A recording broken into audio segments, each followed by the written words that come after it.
രാമ ഹരേ ഹരേ.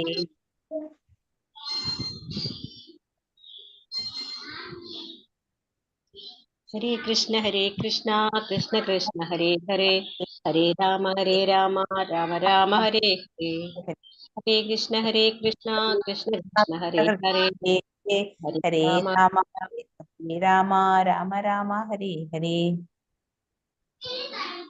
ചൊല്ലിക്കോ, നിർത്തണ്ട. മാതാജി തുടങ്ങണവരെ ചൊല്ലിക്കോ. ഹരേ ഹരേ കൃഷ്ണ ഹരേ കൃഷ്ണ കൃഷ്ണ കൃഷ്ണ കൃഷ്ണ കൃഷ്ണ ഹരേ ഹരേ ഹരേ, ഹരേ ഹരേ രാമ രാമ രാമ ഹരേ ഹരേ. ഹരേ കൃഷ്ണ കൃഷ്ണ കൃഷ്ണ ഹരേ ഹരേ, ഹരേ ഹരേ രാമ ഹരേ രാമ കൃഷ്ണ ഹരേ ഹരേ. ഹരേ ഹരേ കൃഷ്ണ കൃഷ്ണ കൃഷ്ണ കൃഷ്ണ ഹരേ ഹരേ. ഹരേ ഹരേ രാമ കൃഷ്ണ മാതാജി. ഹരേ കൃഷ്ണ. ഹരേ രാമ കൃഷ്ണ. രാമ നമുക്ക് class start ചെയ്യാം. കേൾക്കുന്നില്ലേ പറയുന്നത്? ഹരേ കൃഷ്ണ. കേൾക്കാനുണ്ട്. ഹരേ കൃഷ്ണ. ഓപ്പൺ ആയോ മാതാജി? ഹരേ കൃഷ്ണ. ഓം അജ്ഞാനതിമിരാന്തസ്യ ജ്ഞാനാഞ്ജന ശലാകയാ ചക്ഷുരുന്മീലിതം യേന തസ്മൈ ശ്രീഗുരവേ നമഃ. ശ്രീചൈതന്യമനോഭീഷ്ടം സ്ഥാപിതം യേന ഭൂതലെ സ്വയം രൂപ കഥാ മഹ്യം ദദാതി സ്വപദാന്തികം. വന്ദേഹം ശ്രീഗുരോ ശ്രീയുത പദകമലം ശ്രീഗുരും വൈഷ്ണവാംശ്ച ശ്രീരൂപം സാഗ്രജാതം സഗണരഘുനാഥാനിധം താം സജീവം സാദ്വൈതം സാവധൂതം പരിജനസഹിതം ശ്രീകൃഷ്ണ ചൈതന്യദേവം ശ്രീരാധാ കൃഷ്ണപാദാൻ സഗണലളിത ശ്രീവിശാഖാനിധം. ഹേ കൃഷ്ണ കരുണാ സിന്ധോ ദീനബന്ധോ ജഗത്പദേ ഗോപേശ ഗോപികാന്ത രാധാകാന്ത നമോസ്തുതേ. സപ്തകാഞ്ചന ഗൗരീ രാധേ വൃന്ദാവനേശ്വരി വൃഷഭാനുസുതേ ദേവി പ്രണമാമി ഹരിപ്രിയേ. വാഞ്ചാകൽപതരൂപേശ്ച കൃപാ സിന്ധുഭ്യേവ ച പതിതാനം പാവനേഭ്യോ വൈഷ്ണവേഭ്യോ നമോ നമഃ. നമാം വിഷ്ണുപാദായ കൃഷ്ണപ്രേഷ്ഠായ ഭൂതലേ ശ്രീമതേ ജയപതാക സ്വാമിൻ ഇതി നാമിനി. നമാചാര്യപാദായ നിതായ കൃപപ്രദായിനെ ഗൗരഗദാദാമദായ നഗരഗ്രാമധാരിണി. നമാം വിഷ്ണുപാദായ കൃഷ്ണപ്രേഷ്ഠായ ഭൂതലേ ശ്രീമതേ ഭക്തിവേദാന്ത സ്വാമിൻ ഇതി നാമിനെ. നമസ്തേ സാരസ്വതേ ദേവേ ഗൗരവാണി പ്രചാരിണേ നിർവിശേഷ ശൂന്യവാദി പാശ്ചാത്യദേശധാരിണി.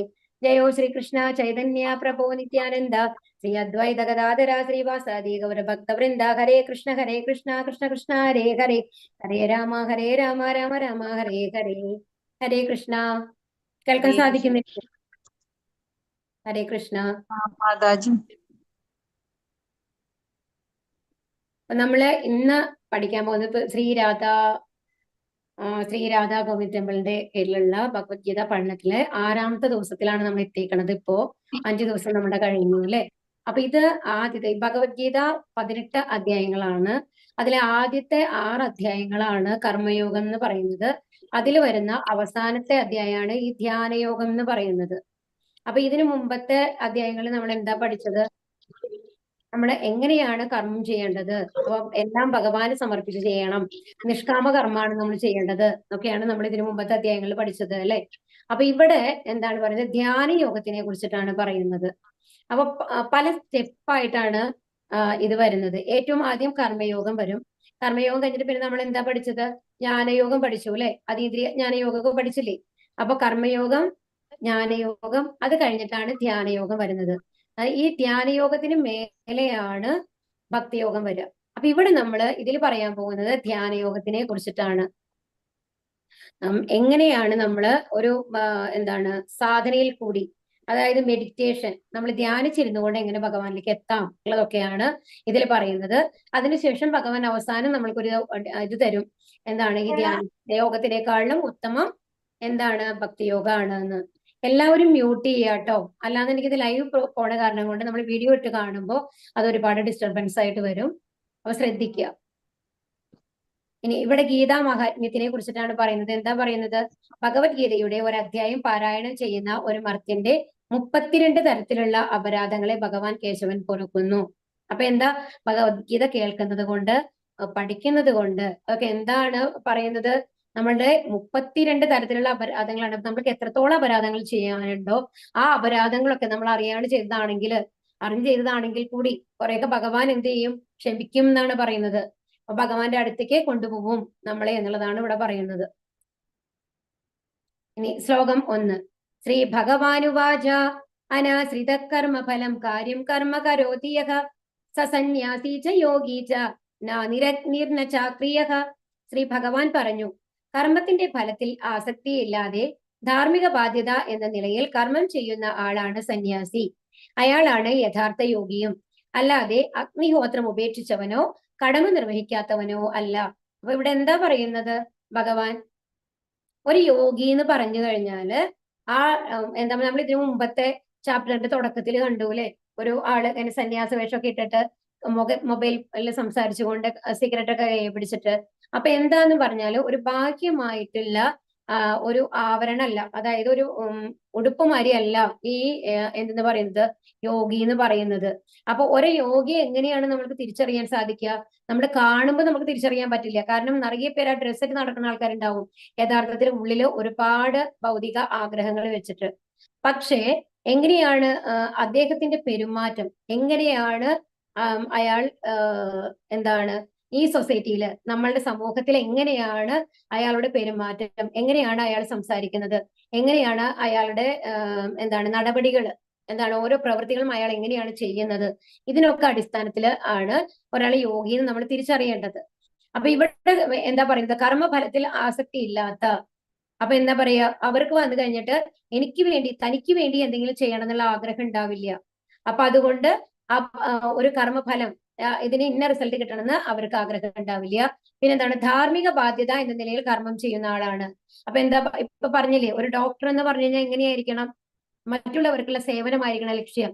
അപ്പൊ നമ്മൾ എന്തിനു വേണ്ടിയിട്ടാണ് പഠിച്ചത്? ഒരു ഡോക്ടർ എന്തിനു വേണ്ടിയിട്ടാണ് പഠിച്ചത്? മറ്റുള്ളവർക്ക് അസുഖം വരുമ്പോൾ ചികിത്സിച്ച് ഭേദമാക്കണം അല്ലെ? അപ്പൊ ആ ഒരു കർത്തവ്യം, ഒരു ഡോക്ടർ എന്നുള്ള കർത്തവ്യം എന്ന് പറയുന്നത് അതാണ് എന്നുള്ളത് മനസ്സിലാക്കിക്കൊണ്ട് അതിനു വേണ്ടിയിട്ട് ഒരു പണം സമ്പാദനത്തിന് വേണ്ടി മാത്രമല്ലാതെ ജോലി ചെയ്യും അല്ലെ? അപ്പൊ അതാണ് ധാർമ്മിക ബാധ്യത എന്ന നിലയിൽ. അപ്പൊ എന്റെ ഡ്യൂട്ടി ഇതാണ്. അപ്പൊ ഇപ്പൊ നമ്മളുടെ അറിയാമല്ലോ, ഇപ്പൊ നമ്മളുടെ ബോർഡറിലൊക്കെ എത്രയോ ആൾക്കാരാണ്, പട്ടാളക്കാർ പലരും നേവിയിലുണ്ട് ഉണ്ടല്ലേ, അവരൊക്കെ എങ്ങനെയാണ് യുദ്ധം ചെയ്യുന്നത്? അവർക്ക് ഒരു മാസം അവസാനം ഒരു വരുമാനം കിട്ടുന്നുണ്ടായിരിക്കാം, പക്ഷെ അവരുടെ ആ ലക്ഷ്യം എന്താണ്? അവർ രാജ്യത്തിന് വേണ്ടിയിട്ട് സ്വയം മരിക്കാനായിട്ട് റെഡിയാണ് അല്ലെ? അവരെപ്പോഴെങ്കിലും ഞാൻ യുദ്ധം ചെയ്യില്ല എന്ന് പറഞ്ഞിട്ട് ഇരിക്കാറുണ്ടോ? ഇല്ല. അപ്പൊ അവരുടെ മനോഭാവം എന്താണ്? രാജ്യത്തിനെ രക്ഷിക്കുക എന്നുള്ളതാണ്. അതാണ് ധാർമ്മിക ബാധ്യത ഒരു സോൾജിയർ എന്ന് പറഞ്ഞു കഴിഞ്ഞാല്, ഒരു പട്ടാളക്കാരൻ്റെ എന്ന് പറഞ്ഞു കഴിഞ്ഞാല്. അപ്പൊ അങ്ങനെ ഒരു ധാർമ്മിക ബാധ്യത എന്ന നിലയിൽ കർമ്മം ചെയ്യുന്ന ആളാണ് സന്യാസി എന്ന് പറയുന്നത്.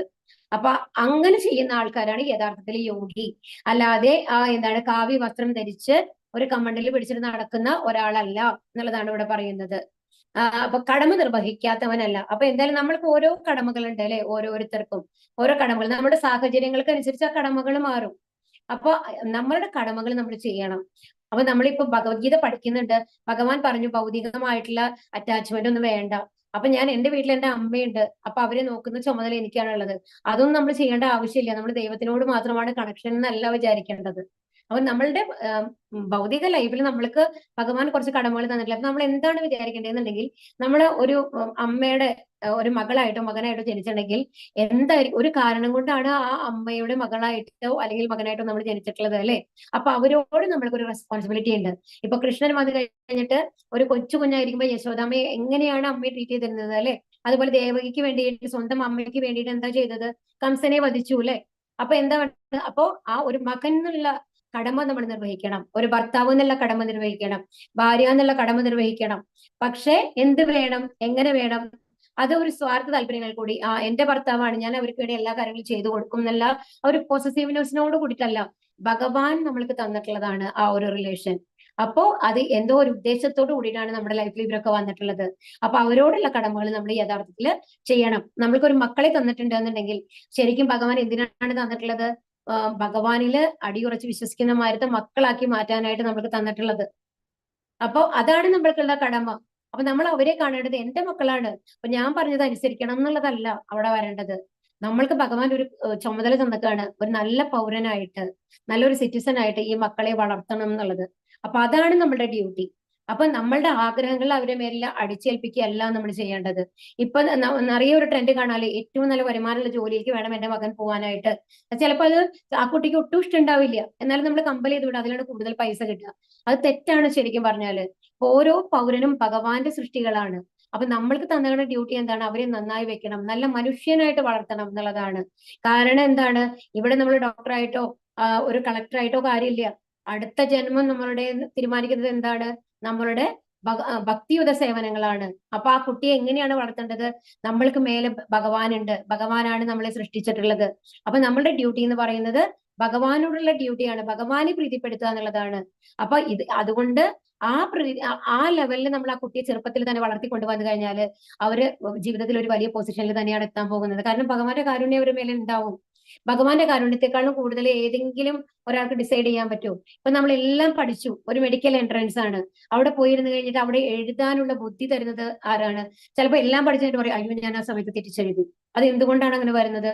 ഭഗവാന്റെ കാരുണ്യം എല്ലാത്തിനും മേലെ ഉണ്ടെന്ന് നമ്മൾ മനസ്സിലാക്കണം. അപ്പൊ എന്താണ് നമ്മുടെ കടമകൾ ചെയ്ത് എങ്ങനെ ചെയ്യണം? ഭഗവാനിൽ സമർപ്പിച്ച് ചെയ്യണം എന്നുള്ളതാണ് ഇവിടെ പറയുന്നത്. പിന്നെ ഇതാണോ യോഗ? യോഗ എന്ന് പറയുന്നത് എന്താണ് എന്നുള്ളതാണ് ചോദിക്കുന്നത്. അപ്പൊ എന്താണ് യോഗ? യോഗ എന്ന് പറയുന്നത് ഭഗവാനുമായിട്ടുള്ള ഒരു കണക്ഷനാണ്. ഇവിടെ പലതരത്തില്, ഇവിടെ ശീർഷാസനം, തല ഇങ്ങനെ താഴെ വെച്ചിട്ട് അല്ലെ കാണുന്നുണ്ട്, അല്ലെ യോഗ കാണുന്നുണ്ട്, പല തരത്തിലുള്ളത് ഇവിടെ കാണിക്കുന്നുണ്ട്. അപ്പൊ ഇവിടെ ഇതെല്ലാം എന്തിനു വേണ്ടിയിട്ടാണ്? ഇപ്പൊ ഇവിടെ കാണാം, ഒരാൾ ചെയ്യണ കണ്ടു. ഇതൊക്കെ ഫിസിക്കൽ ഫിറ്റ്നസിന് വേണ്ടിയിട്ട് നമ്മൾ ചെയ്യുന്ന കാര്യം, ബോഡിയുടെ നമ്മുടെ ശരീരത്തിന്റെ ആരോഗ്യത്തിന് വേണ്ടിയിട്ട്. അപ്പൊ കണ്ടില്ലേ, സ്ട്രെസ് റിലീസിങ് യോഗ എന്നൊക്കെ പറഞ്ഞ് ഈ ഓഫീസിലൊക്കെ കാണും കുറച്ചു നേരം പണിയെടുത്ത്. കാരണം അവരെപ്പോഴും എന്താണ് ഈ കോർപ്പറേറ്റ് സർക്കിളൊക്കെ എന്ന് പറഞ്ഞു കഴിഞ്ഞാൽ എല്ലാം ഇരുന്നിട്ടുള്ള പണികളാണ് അല്ലെ. അപ്പൊ നമ്മൾ ബാക്ക് പെയിൻ വരാനുള്ള ചാൻസുകളുണ്ട്. അപ്പൊ അവർക്ക് എന്ത് ചെയ്യും വെച്ച് കഴിഞ്ഞാൽ കുറച്ചു നേരം കഴിഞ്ഞ് കഴിഞ്ഞാൽ ഇങ്ങനത്തെ യോഗം മറ്റെന്തെങ്കിലും ചെയ്യും, അതിൽ നിന്ന് ഒന്ന് ഫ്ലെക്സിബിലിറ്റി കിട്ടാൻ വേണ്ടിയിട്ട്. അപ്പൊ അങ്ങനെ പലതരത്തില് യോഗ ചെയ്യുന്നുണ്ട്. ഇപ്പോ അതൊരു ബിസിനസ്സായിട്ട് മാറിയിരിക്കുകയാണ്. യോഗ ചെയ്യുന്നത് തെറ്റാണ് എന്ന് പറയുന്നില്ല. നമ്മുടെ ശരീരത്തിനെ എന്താണ് ആരോഗ്യപരമായിട്ട് വെക്കാനായിട്ട് നമ്മൾക്ക് യോഗ ചെയ്യാം. പക്ഷെ അത് ശരീരത്തിനെ നിലനിർത്താൻ വേണ്ടി മാത്രമായിരിക്കരുത്. നമ്മളുടെ ഉദ്ദേശം എന്തായിരിക്കണം? ആ ശരീരം എന്തിനു വേണ്ടിയിട്ടുള്ളതാണ്? ഭക്തിയുള്ള സേവനങ്ങൾ ചെയ്യാൻ വേണ്ടിയിട്ട്. അപ്പൊ അതിനു വേണ്ടിയിട്ട് നമ്മുടെ ശരീരത്തിനെ നേരെയാക്കി വെക്കണം എന്നുള്ളത് കൊണ്ട് നമുക്ക് യോഗ ചെയ്യാം. പക്ഷെ യോഗ ചെയ്യുന്നത് കൊണ്ട് ഭഗവാന്റെ അടുത്ത് എത്താനായിട്ട് സാധിക്കില്ല, ഈ തരത്തിലുള്ള യോഗ ചെയ്യുന്നത് കൊണ്ട്. അപ്പൊ എന്താണ് ഈ യഥാർത്ഥത്തിലുള്ള യോഗ? അപ്പൊ ഇപ്പൊ നമ്മളുടെ സമൂഹത്തിൽ കാണുന്ന യോഗ പ്രാക്ടീസസ് ആണ്. ഇതിനു മുമ്പ് നമ്മൾ കുറെ പിക്ചറുകൾ കണ്ടത്, അത് എല്ലാവർക്കും പരിചയം ഉണ്ടാവും, കണ്ടിട്ടും കേട്ടിട്ടും ചെയ്യുന്നവരും ഉണ്ടാവാം. പക്ഷെ യഥാർത്ഥത്തിൽ യോഗ എന്ന് പറഞ്ഞാൽ എന്താണ്? ഭഗവാനുമായിട്ടുള്ള ആ കണക്ഷൻ, ഭഗവാനുമായിട്ടുള്ള ബന്ധം. അപ്പൊ ശരിക്കും നമ്മളുടെ സ്ഥാനം എന്ന് പറയുന്നത് എന്താണെന്നുണ്ടെങ്കിൽ ഭഗവാൻ ആണ് നമ്മളെ സൃഷ്ടിച്ചിട്ടുള്ളത്. അപ്പൊ എന്താണ്? ഭഗവാനോട് നമ്മൾക്ക് കുറച്ച് കടമകളുണ്ട്. ഭഗവാന്റെ അടുത്തേക്ക് തിരിച്ചു പോകുക എന്നുള്ളതാണ് നമ്മുടെ ലക്ഷ്യം. അപ്പൊ ഇത് നമ്മൾക്ക് ഭഗവാൻ എന്താണ്? ഇപ്പൊ നമ്മൾക്ക് അവിടെ നിൽക്കാൻ ഇഷ്ടമില്ല. ഇപ്പൊ അച്ഛനോടും അമ്മോടും ഒക്കെ പിണങ്ങി നടക്കുന്ന കുട്ടികളൊക്കെ എന്തായാലും ചിലപ്പോൾ ഹോസ്റ്റലൊക്കെ കൊണ്ട് നിർത്തുകയാണ്, അങ്ങനെയൊക്കെ ചെയ്യാൻ നിൽക്കും. അപ്പൊ അതായത് മാറ്റി നിർത്തുക. അതായത് അവരിഷ്ടത്തിന്, ഒരു കുട്ടി പറയണം എനിക്ക് ഇവിടെ നിൽക്കാൻ ഇഷ്ടം, എനിക്ക് കൂട്ടുകാരുടെ കൂടെ നിൽക്കണം, ഞാൻ ഹോസ്റ്റലാണ് നിൽക്കണം എന്ന് പറയുമ്പോൾ ആ കുട്ടിയുടെ നിർബന്ധത്തിന് വേണ്ടിയിട്ട് ഹോസ്റ്റലിൽ കൊണ്ട് നിർത്തുകയാണെന്ന് വിചാരിക്കും. പക്ഷേ അവരുടെ യഥാർത്ഥത്തിലുള്ള സ്ഥാനം എന്ന് പറയുന്നത് എവിടെയാണ്? അച്ഛന്റെയും അമ്മയുടെയും കൂടെയാണ്. ഹോസ്റ്റൽ എന്ന് പറയുന്നത് എന്താണ്? ഒരു ടെമ്പററി ആയിട്ടുള്ള ഒരു സ്ഥലമാണ് അല്ലെ, ആ കുട്ടിക്ക് രസിക്കാൻ വേണ്ടിയിട്ട്. അപ്പൊ അതുപോലെ നമ്മൾക്ക് രസിക്കണം എന്ന് പറയുന്നത് കൊണ്ട് അതായത് ഭഗവാന് മേലെ നമ്മളാണ് എല്ലാം ചെയ്യുന്നത് എന്നുള്ള ആ ഒരു മനോഭാവം നമ്മൾക്ക് വന്നിട്ട് നമ്മൾക്കും എൻജോയ് ചെയ്യണം എന്നുള്ള ആ ആഗ്രഹം വന്നതുകൊണ്ടാണ് നമ്മൾ ഈ ഭൗതിക ലോകത്തിലേക്ക് വന്നിട്ടുള്ളത്. അപ്പൊ തിരിച്ച് ആ ഭഗവാനുമായിട്ടുള്ള എന്നിട്ട് നമ്മൾ ആ കണക്ഷൻ മറന്നുപോയിരിക്കുകയാണ്. എന്തുകൊണ്ട്? 3 പ്രകൃതി ഗുണങ്ങളുടെ സ്വാധീനം കൊണ്ട്. അപ്പൊ നമ്മൾക്ക് എന്താണ് വേണ്ടത്? നമ്മൾക്ക് ഇത് തിരിച്ചു പിടിക്കണം. കാരണം നമ്മൾ ഏറ്റവും സുഖമായിട്ടിരിക്കുന്നത് എവിടെയാണ്? നമ്മളുടെ പാരന്റ്സിന്റെ കൂടെയാണ് അല്ലെ. അവിടെ എല്ലാ സുഖ സൗകര്യങ്ങളും ഉണ്ട്, അവിടെ നമ്മൾക്ക് ഒന്നും ചെയ്യേണ്ട ആവശ്യമില്ല. അപ്പൊ എല്ലാം ഭഗവാൻ നമ്മൾക്ക് നടത്തി തരും, നമ്മൾ ഒന്നിനെ കുറിച്ചും പറയ ചെയ്യേണ്ട ആവശ്യമില്ല. അങ്ങനത്തെ ഒരു സ്ഥലമാണ് അത്. അപ്പോ ആ ഒരു സ്ഥലവുമായിട്ട് ബന്ധിപ്പിക്കുന്ന കാര്യങ്ങളാണ് ഈ യോഗ എന്ന് പറയുന്നത്. അത് പലതരത്തിലുണ്ട്: കർമ്മയോഗ, ജ്ഞാനയോഗ, അഷ്ടാംഗയോഗ, ഭക്തി യോഗ. ഇതാണ് ഇതിന്റെ ലാഡർ എന്ന് പറയും. ഏറ്റവും താഴെ കർമ്മയോഗ, അതിന് മേലെ ജ്ഞാനയോഗം വരും, അതിന് മേലെ അഷ്ടാംഗയോഗം വരും, അതിനുശേഷം ഭക്തിയോഗം വരും. അപ്പൊ ഈ അധ്യായത്തിൽ നമ്മൾ തുടങ്ങുന്നത് ഇപ്പൊ ജ്ഞാനയോഗം കർമ്മയോഗം നമ്മൾ പഠിച്ചു കഴിഞ്ഞു അല്ലെ ഇതിന് മുമ്പത്തെ അധ്യായങ്ങളിൽ. അപ്പൊ ഈ അധ്യായത്തിൽ നമ്മൾ പറയാൻ പോകുന്നത് ധ്യാനയോഗത്തിനെ കുറിച്ചിട്ടാണ്. ധ്യാനയോഗം എന്ന് പറയുന്നത് അഷ്ടാംഗയോഗ. അഷ്ടാംഗയോഗ എന്ന് പറയുന്നത് ആ പേരിൽ സൂചിപ്പിക്കുന്നത് പോലെ തന്നെ 8 അംഗങ്ങളാണ് ഉള്ളത്. എന്താണ്? യമ, നിയമ, ആസന, പ്രാണായാമ, പ്രത്യാഹാര, ധാരണ, ധ്യാന, സമാധി. അതിൽ ആദ്യത്തെ എന്ന് പറയുന്നത് യമ എന്ന് പറയുന്നത് നമ്മൾ ചെയ്യരുതാത്ത കാര്യങ്ങൾ. അപ്പൊ ഇപ്പൊ സാധാരണഗതിയിൽ ഇപ്പൊ യോഗയ്ക്ക് പോണ ആൾക്കാർ ആണെങ്കിലും നമ്മളിപ്പോ നമ്മളെ എന്താ പറയാ, നമ്മളെ ഭാഗവതമൊക്കെ നമ്മളെ പഠിപ്പിക്കുന്ന നിയമങ്ങൾ എന്ന് പറയുന്നത് നമ്മൾ ചെയ്യരുതാത്ത കാര്യങ്ങൾ എന്ന് പറയുന്നത് മാംസാഹാരം കഴിക്കാൻ പാടില്ല, അതുപോലെ തന്നെ ലഹരി പദാർത്ഥങ്ങൾ ഉപയോഗിക്കാൻ പാടില്ല, അതുപോലെ എന്താണ് ചൂതുകളി അങ്ങനത്തെ കാര്യങ്ങളൊന്നും നമ്മൾ ഗാംബ്ലിംഗ് നമ്മൾ അത് ചെയ്യാൻ പാടില്ല, അതുപോലെ തന്നെ അവിഹിത ബന്ധങ്ങൾ ഉണ്ടാവാൻ പാടില്ല എന്നുള്ളതാണ്. പക്ഷെ നമ്മൾ ഇപ്പൊ യോഗയ്ക്ക് പോകുന്ന ആൾക്കാർക്ക് അറിയാം, അവർ കുറച്ച് റെസ്ട്രിക്ഷൻസ് ഒക്കെ കൊടുക്കും അല്ലെ. ഇന്നമാരത് ഭക്ഷണമാണ് കഴിക്കാൻ പാടില്ല, സാത്വികമായിട്ടുള്ള ഭക്ഷണം കഴിക്കണം, അധികം എരിവ് പാടില്ല, അധികം പുളി പാടില്ല, അങ്ങനെ കുറെ ഇത് പറയും, അങ്ങനത്തെ കാര്യങ്ങൾ പറയും. അതുപോലെ നിയമ എന്ന് പറയും നമ്മൾ ചെയ്യേണ്ട കാര്യങ്ങൾ. അപ്പൊ എന്തൊക്കെയാണ് നമ്മള് എങ്ങനെയാണ് നമ്മൾ ഇരിക്കേണ്ടത് എന്നുള്ളത് ഉണ്ടെന്നുണ്ടെങ്കിൽ, ഒരു നമ്മുടെ ഗ്രൗണ്ടിൽ നമ്മുടെ കാല് തൊടാൻ പാടില്ല, അത് ഗ്രൗണ്ടായിട്ട് പോകും, അതായത് നമ്മുടെ എനർജി മുഴുവൻ നശിക്കും എന്നുള്ള ഒരു കൺസെപ്റ്റ് ഒക്കെ ഉണ്ട്. അപ്പൊ യോഗ മാറ്റി വെച്ചിട്ട് നമ്മൾ ഇരിക്കണം, അങ്ങനെ കുറെ നിയമങ്ങൾ ഉണ്ട്. അതും ഒരുപാട് ഹൈറ്റിൽ നമ്മൾ ഇരിക്കാൻ പാടില്ല, കുറച്ച് ഹൈറ്റിലാണ് നമ്മൾ ഇരിക്കേണ്ടത്. അതുപോലെ അധികവും എന്താണ് ആരും ഇല്ലാത്ത സ്ഥലത്ത് വേണം, സെക്ലൂഡഡ് ആയിട്ടുള്ള സ്ഥലങ്ങൾ.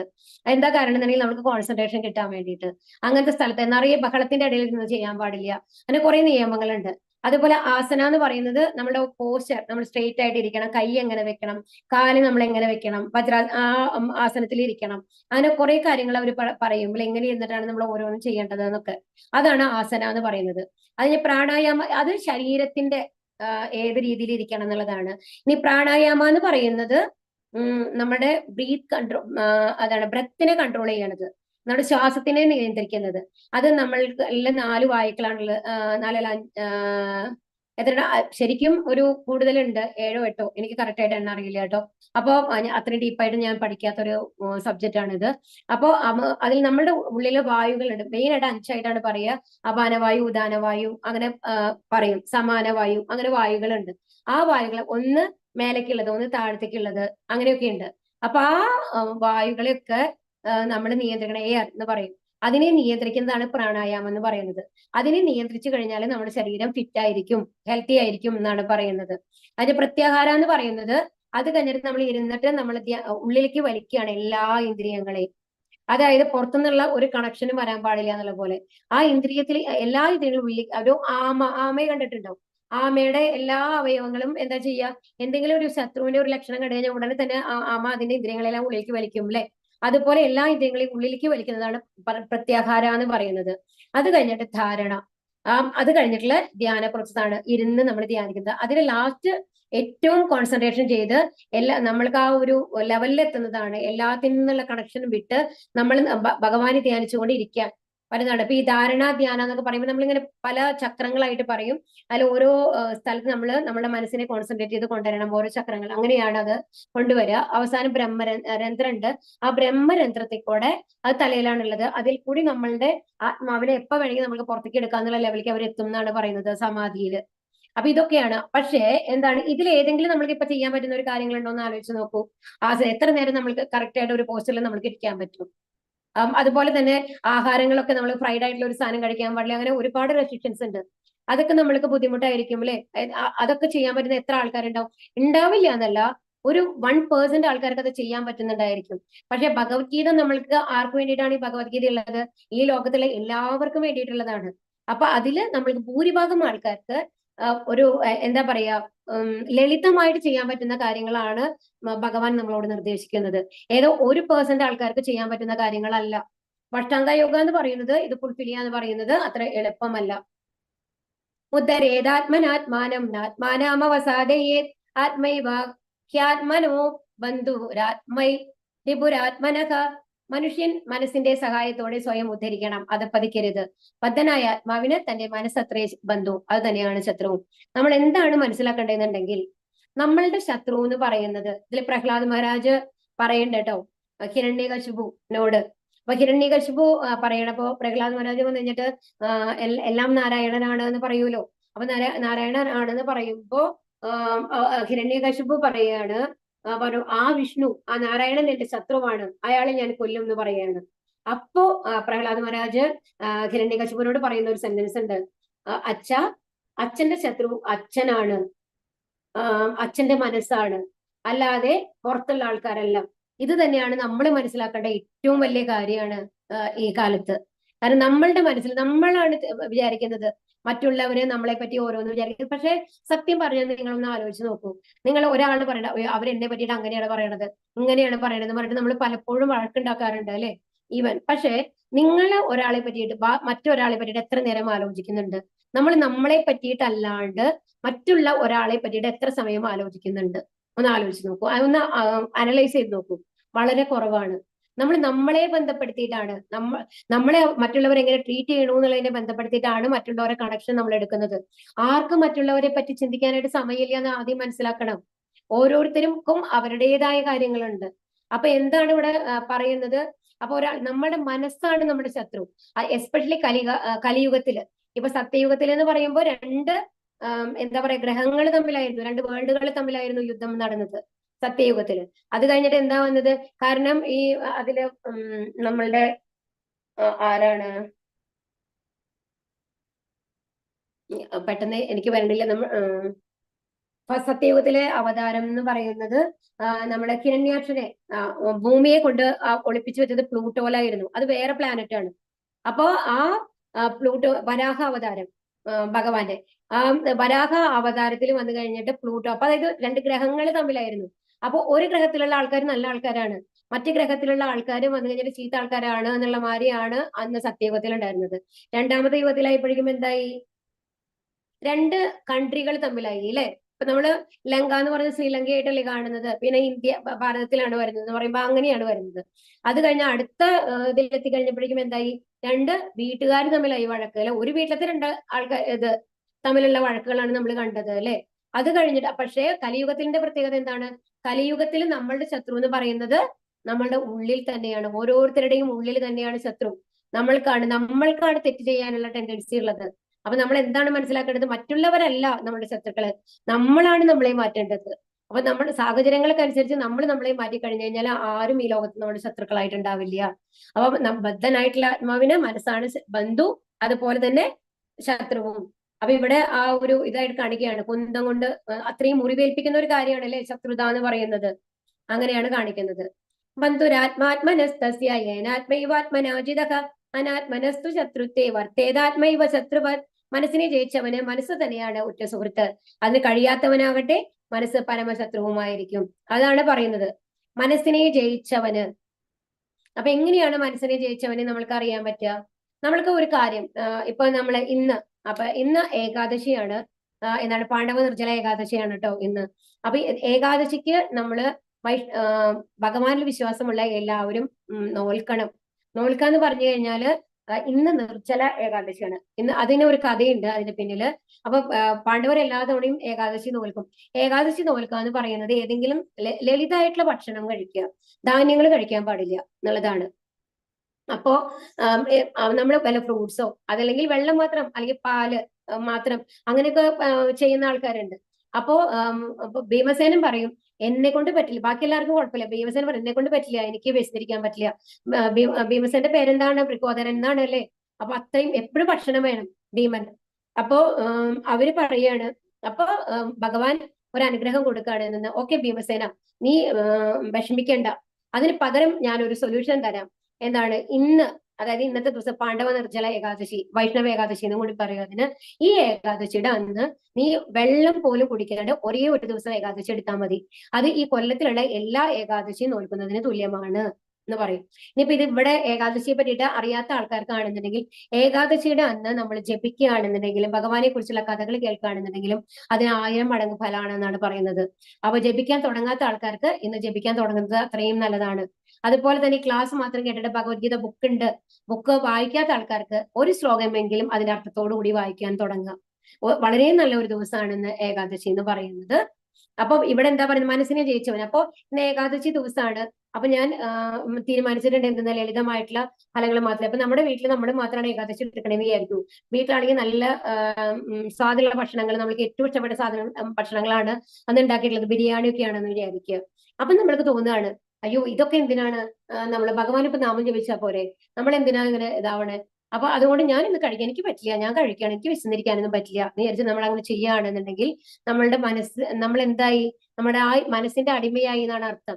എന്നാൽ ഇത്രയും ഇഷ്ടപ്പെട്ടുള്ള ഒരു വിഭവങ്ങൾ അവിടെ ഇരുന്നിട്ട് പോലും ഇന്ന് ഏകാദശിയാണ്, ഉപവാസം ചെയ്യണം. ഉപവാസം എന്ന് പറഞ്ഞു കഴിഞ്ഞാൽ അതിന്റെ അർത്ഥം ഫാസ്റ്റിംഗ് ഇരിക്കണം എന്നല്ല, ഭഗവാന്റെ അടുത്തിരിക്കുക എന്നുള്ളതാണ്. അതായത് ഭഗവാനെ പറ്റി കൂടുതൽ ചിന്തിക്കുക, ഭഗവാന്റെ നാമങ്ങൾ ചെല്ലുക എന്നുള്ളതൊക്കെയാണ് ഉപവാസം എന്ന് പറഞ്ഞാൽ ഉദ്ദേശിക്കുന്നത്. അപ്പോ ഭഗവാനെ പറ്റി ചിന്തിച്ച് ഞാൻ ഇരിക്കേണ്ട ഒരു ദിവസമാണ്. അപ്പൊ എനിക്ക് ഇന്ന് ഇങ്ങനത്തെ ഇതായിട്ടുള്ള സ്പൈസ് ആയിട്ടുള്ള ഫുഡൊന്നും വേണ്ട, ഞാൻ ഈ ഫ്രൂട്ട്സ് വെച്ചിട്ട് ഞാൻ ഇന്ന് ഇരിക്കും എന്നുള്ള രീതിയിൽ നമ്മൾക്ക് ഇരിക്കാൻ പറ്റുകയാണെന്നുണ്ടെങ്കിൽ നമ്മൾക്ക് നമ്മളുടെ നമ്മുടെ രുചി അതിനെ കൺട്രോൾ ചെയ്യാൻ നമുക്ക് സാധിച്ചു എന്നുള്ളതാണ് അതിന്റെ അർത്ഥം. അതുപോലെ തന്നെ നമ്മൾ ഭഗവത്ഗീത ക്ലാസ്സിൽ ഇരിക്കുമ്പോൾ ഏതോ ഒരു നല്ല സിനിമ ഓടിക്കൊണ്ടിരിക്കുന്നുണ്ട്, മക്കളൊക്കെ ഇരുന്ന് നല്ല രസിച്ച് കാണുന്നുണ്ട്, അവർ ഉറക്കൊക്കെ ചിരിച്ചുകൊണ്ടിരിക്കുന്നുണ്ട്. അപ്പൊ തോന്നുന്നു ഒക്കെ എത്ര റിലാക്സ് ആയിട്ടാണ് ഇരിക്കണേ, ഞാനൊന്ന് പോയി ഇരിക്കട്ടെ. ഈ ഭഗവത്ഗീത ക്ലാസ് എന്ന് പറഞ്ഞാൽ അവർ റെക്കോർഡിംഗ് ഒക്കെ ഇടുന്നുണ്ടല്ലോ, ഞാൻ റെക്കോർഡിംഗ് കേട്ടാ പോരെ തോന്നുകയാണ് നിൽക്കും. അപ്പൊ എന്താണ് ഉണ്ടാവുന്നത്, നമ്മൾ എന്നിട്ട് അതിന്റെ മുമ്പിൽ ഇരുന്ന് നമ്മൾ അതിനൊരു അടിമയാവുകയാണെന്നുണ്ടെങ്കിൽ അപ്പൊ അതിന്റെ അർത്ഥം എന്താണ്, നമ്മുടെ കേൾവിക്ക് നമ്മൾക്ക് ആ ഒരു കൺട്രോൾ ഇല്ല, നമ്മുടെ മനസ്സ് നമ്മൾ അതിനെ വിട്ടുപോവാണ് ഇന്ദ്രിയങ്ങൾക്ക് അനുസരിച്ച് എന്നാണ്.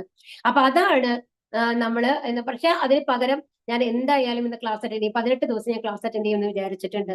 എന്താണ് വരണേന്ന് നോക്കാം. ഇപ്പൊ എനിക്ക് അറിയില്ലയോ 18 ദിവസം കഴിയുമ്പോൾ എന്താണ് എനിക്ക് മാറ്റം വരുന്നത്, ഭഗവത്ഗീതയിൽ എന്തൊക്കെയാണ് ഇനിയും ഭഗവാൻ കൂടുതൽ പറഞ്ഞിട്ടുള്ളതെന്ന് എനിക്ക് കേൾക്കണം എന്ന് വിചാരിച്ച് മനസ്സിനെ നിയന്ത്രിച്ച് നിങ്ങൾ ഇവിടെ വന്നിരിക്കുകയാണെങ്കിലോ മനസ്സിനെ ജയിച്ചു കഴിഞ്ഞു. അപ്പൊ ഇത്രയും ചെറിയ മനസ്സിനെ ജയിക്കുക എന്ന് പറയുന്നത് വലിയ വലിയ കാര്യങ്ങളല്ല, ചെറിയ ചെറിയ കാര്യങ്ങൾ നമ്മൾ കോൺസെൻട്രേറ്റ് ചെയ്ത് കൊണ്ടുവരുന്നതാണ്. അപ്പൊ അങ്ങനെ കഴിയാൻ സാധിക്കാത്ത ആൾക്കാർക്ക് മനസ്സ് പരമശത്രുവായിരിക്കും എന്നാണ് പറയുന്നത്.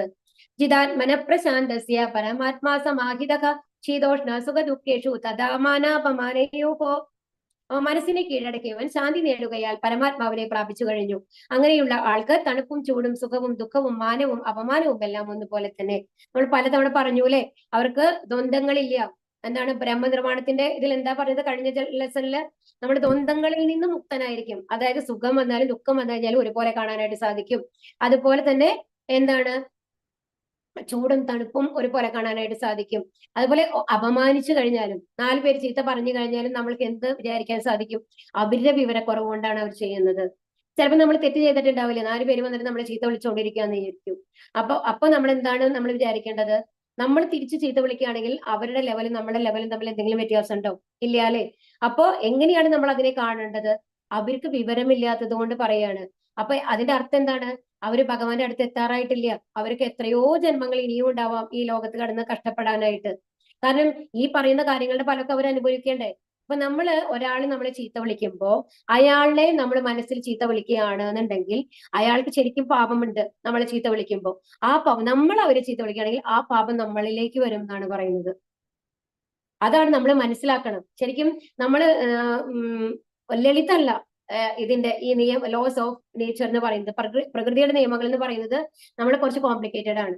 അപ്പൊ നമ്മൾ മറ്റുള്ളവര്, അതായത് അയാൾ ചീത്ത വിളിക്കുക എന്ന് പറയുന്നത് അയാളുടെ സ്വഭാവമാണ്.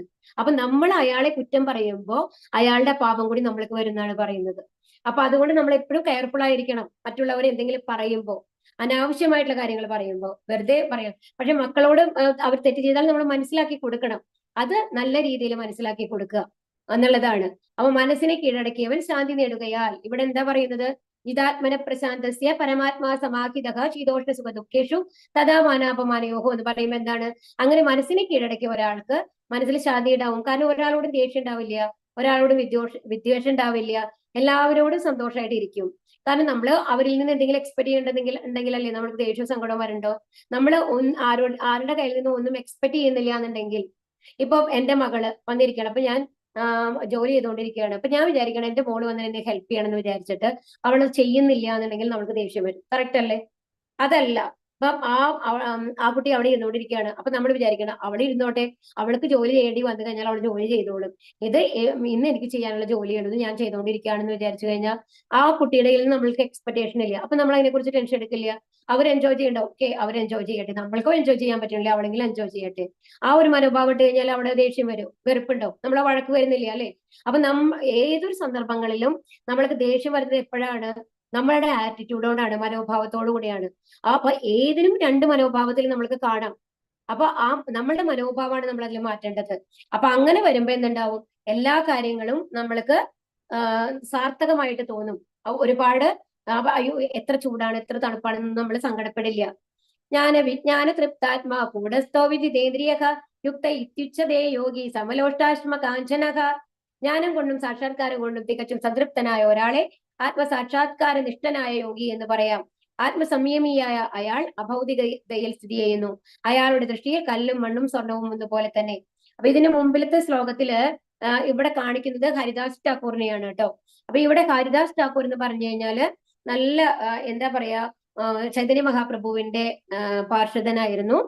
ഒരുപാട് നല്ല ഭക്തനാണ്. ഡെയിലി 3 ലക്ഷം നാമങ്ങളാണ് ജപിക്കാറ്, ഹരേ കൃഷ്ണ മന്ത്രം. അത് കഴിഞ്ഞിട്ടാണ് ഭക്ഷണം കഴിക്കുള്ളൂ.